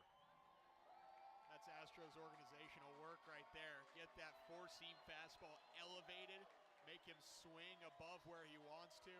Great execution there by Hunter Brown. Right-handed batter Pozo with the 0-2 about to be delivered. Brown brings it down the right side and foul up against the netting. The anticipation and the build up here at Constellation Field from the fans. You can still feel that energy we felt when we walked in this ballpark. Fans have been treated to a fun one here tonight. 7-6 Round Rock, with the Express having Carpenter at second and Huff at first. And Pozo, who is 1 for 4 in the batter's box. He scored a run in the 3rd inning. 0-2 from Brown. Swing and a miss. Same fastball at 96. That 4-seamer that you just talked about. And Pozo goes after it outside the strike zone. Outstanding work by Hunter Brown in his 5 innings of relief, striking out 6, and it retires the side. So, last call for the Space Cowboys on their home opener of 2020. The Express 7, Sugarland 6.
New pitcher for Round Rock is the right-hander Daniel Robert.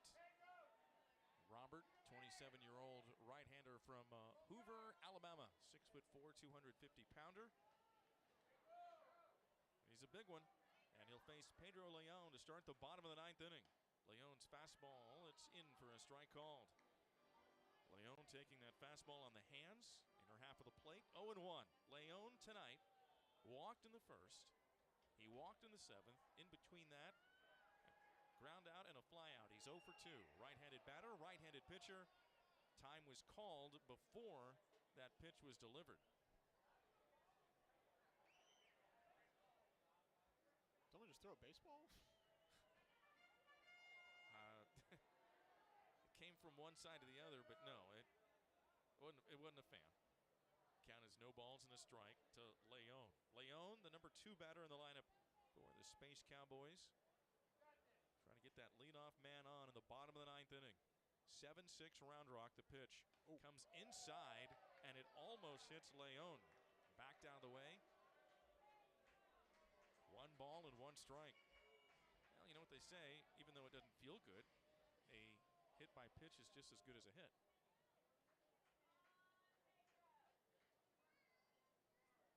1-1, in for a strike.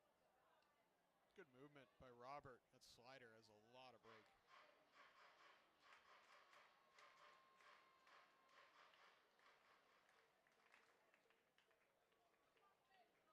One ball and 2 strikes. Daniel Robert delivers. High fly, foul. Third baseman Wenzel gives it a look, but it goes into the seats.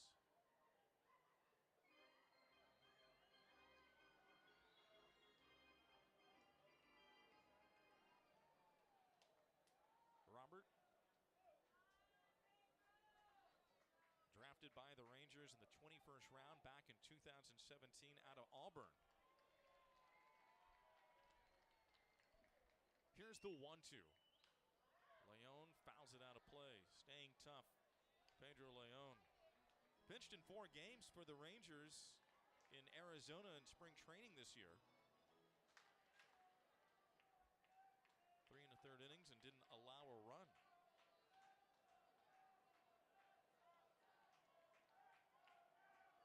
Oh, 0-1 on the season. This is his 3rd game of the year. It's fouled back to the screen. They had a nice facility over there, the Rangers do, in Surprise, Arizona. Went up there for a little bit of spring training a couple years back. Not a whole lot of restaurant options up there. They got one good Vietnamese place. Otherwise, it was kind of hard to find something. You know, I was thinking about this, about the spring training facilities. First the pitch, the 1-2. Leon, high fly. It's going to be playable for the center fielder Taveras.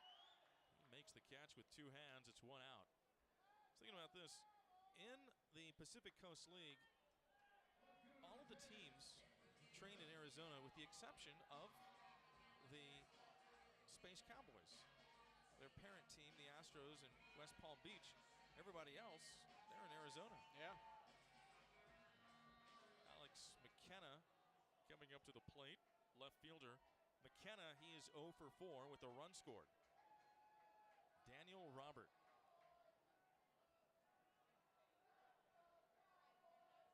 Big pitch. In for a strike on the off-speed delivery from Robert. He's got a good slider, a really good slider.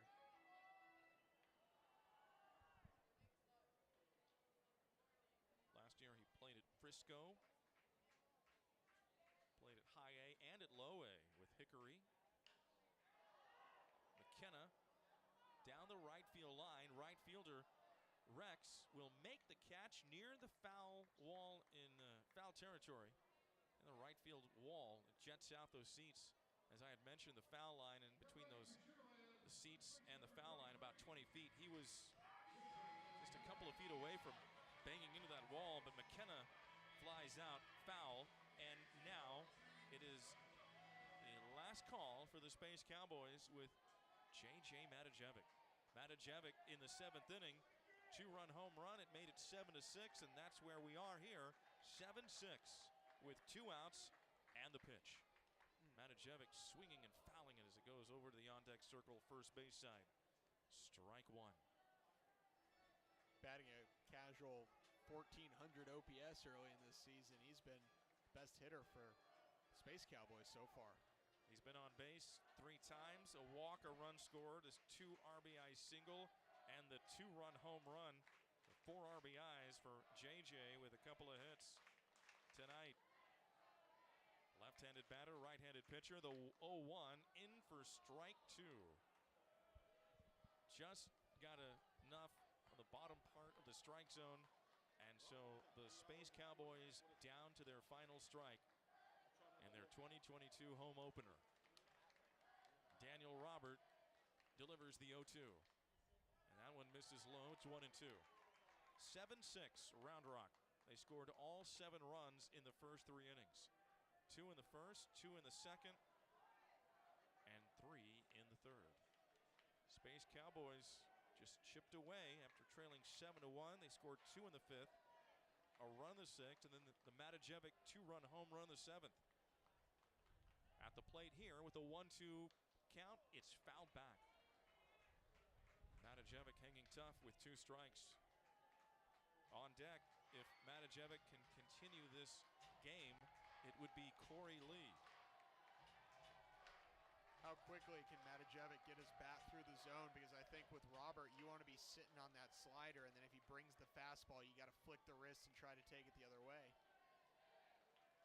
The 1-2 slider just missed on the outer half of the plate, and I mean just missed.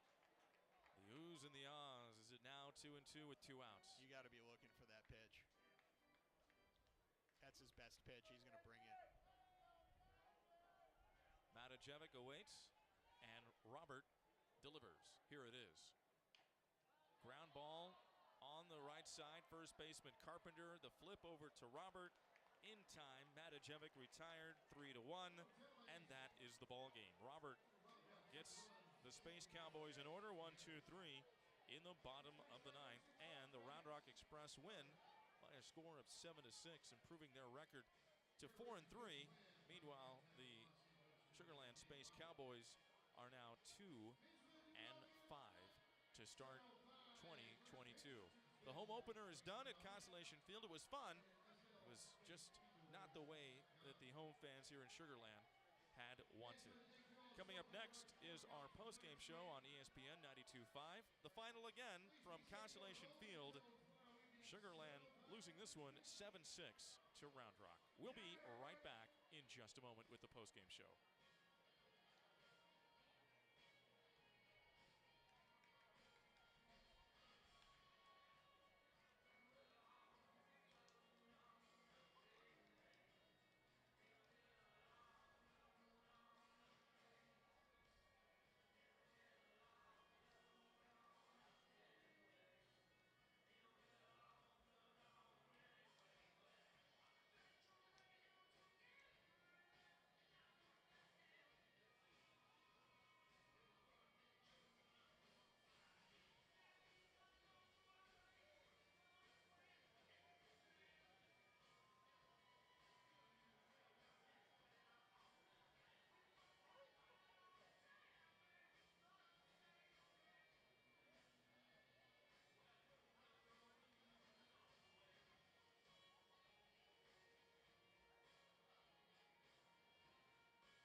Space Cowboys falling tonight in their home opener by a score of 7-6 to the Round Rock Express. The Round Rock Express, AAA affiliate of the Texas Rangers. And it was all Round Rock in the beginning of the game. Gerald Sanchez along with Ari Alexander welcoming you to the post-game show. And looking back at this game, early on, Brett Conine just didn't have it, Ari. Yeah, Conine just wasn't able to locate his pitches early in this game, but I think for the most part, the way that the Space Cowboys fought back in this game, I mean, you're down 7-1. It's tough to have the mental energy to want to come back in a game like that. And I think we saw a little bit of everyone's tools that you want to see. You saw stolen base from Pedro Leon. You saw walks from Pedro Leon. It was something that I don't think was as much of a part of his game in Cuba, is that eye that he's starting to develop here in AAA. You saw the power from J.J. Matijevic. You saw strikeouts in the heat from Hunter Brown. And then you saw Corey Lee gun a runner at second. And so every little thing that you want to see from each one of these prospects that the Astros are relying on throughout this game, you got to see a little bit of it. Well, the Space Cowboys giving up 2 runs to Round Rock in the first inning. It was Bubba Thompson immediately leading off the game with a single to center field. Leody Taveras, a 1-out single to left field. Zach Rex off the top of the wall, bringing home both Thompson and Taveras, making it 2-0 Round Rock. Then the Space Cowboys got a run in the bottom of the first. RBI double by Corey Lee scores Pedro Leon. And also the Space Cowboys then fell behind 4-1 with several hits in that second inning, highlighted by Leody Taveras, an RBI double, a couple of doubles in that inning with Davis Wenzel as well, and they scored 2 runs, so made it 4-1.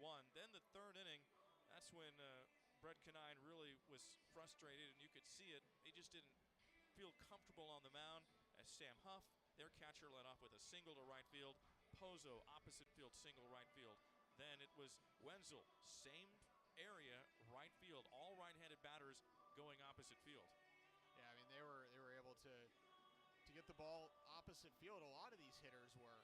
This is something that you want to see at this level, is guys be able to let the ball get deep in their swing and then have quick enough bat speed and quick enough wrist speed to make that adjustment. But I think for the most part, you got a good ball club here, and it's important that it's here. We talked about how close Sugar Land is to Minute Maid Park, and now when you watch the Astros, and especially if you watch them last year in the playoffs, you see how important it is to have the guys here.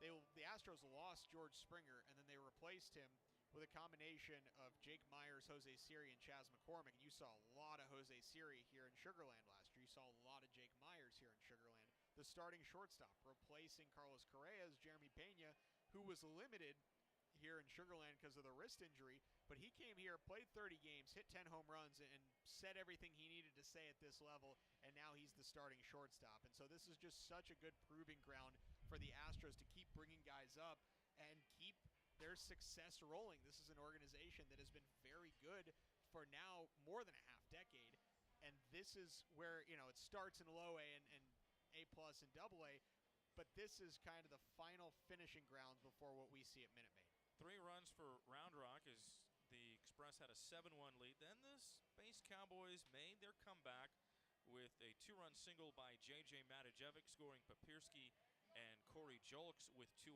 outs. That made it 7-3. A triple by Degodi, an RBI single by Papirski made it 7-4. And then a home run by Matijevic, scoring McKenna on a fielder's choice. You reach on a fielder's choice, and that made it 7-6. But that's all she wrote as Daniel Robert comes in with the save. The game win goes to Garrett Richards. He is now 1-0 on the season. Brett Conine 0-1. He takes the loss, the starter for the Space Cowboys. The save goes to Daniel Robert, his first of the season. 7 runs, 16 hits, 3 errors. 9 men left on base for the Express. For the Space Cowboys, 6 runs, 9 hits, no errors, and they leave 7 men on base. It took 3 hours and 24 minutes in front of 6220 at opening night here at Constellation Field. Actually, the home opener, I should say, for the fans in Sugar Land. We're going to take a quick break and come back to preview tomorrow's game here along the Space Cowboys Broadcast Network. The final, Round Rock 7, Sugar Land 6.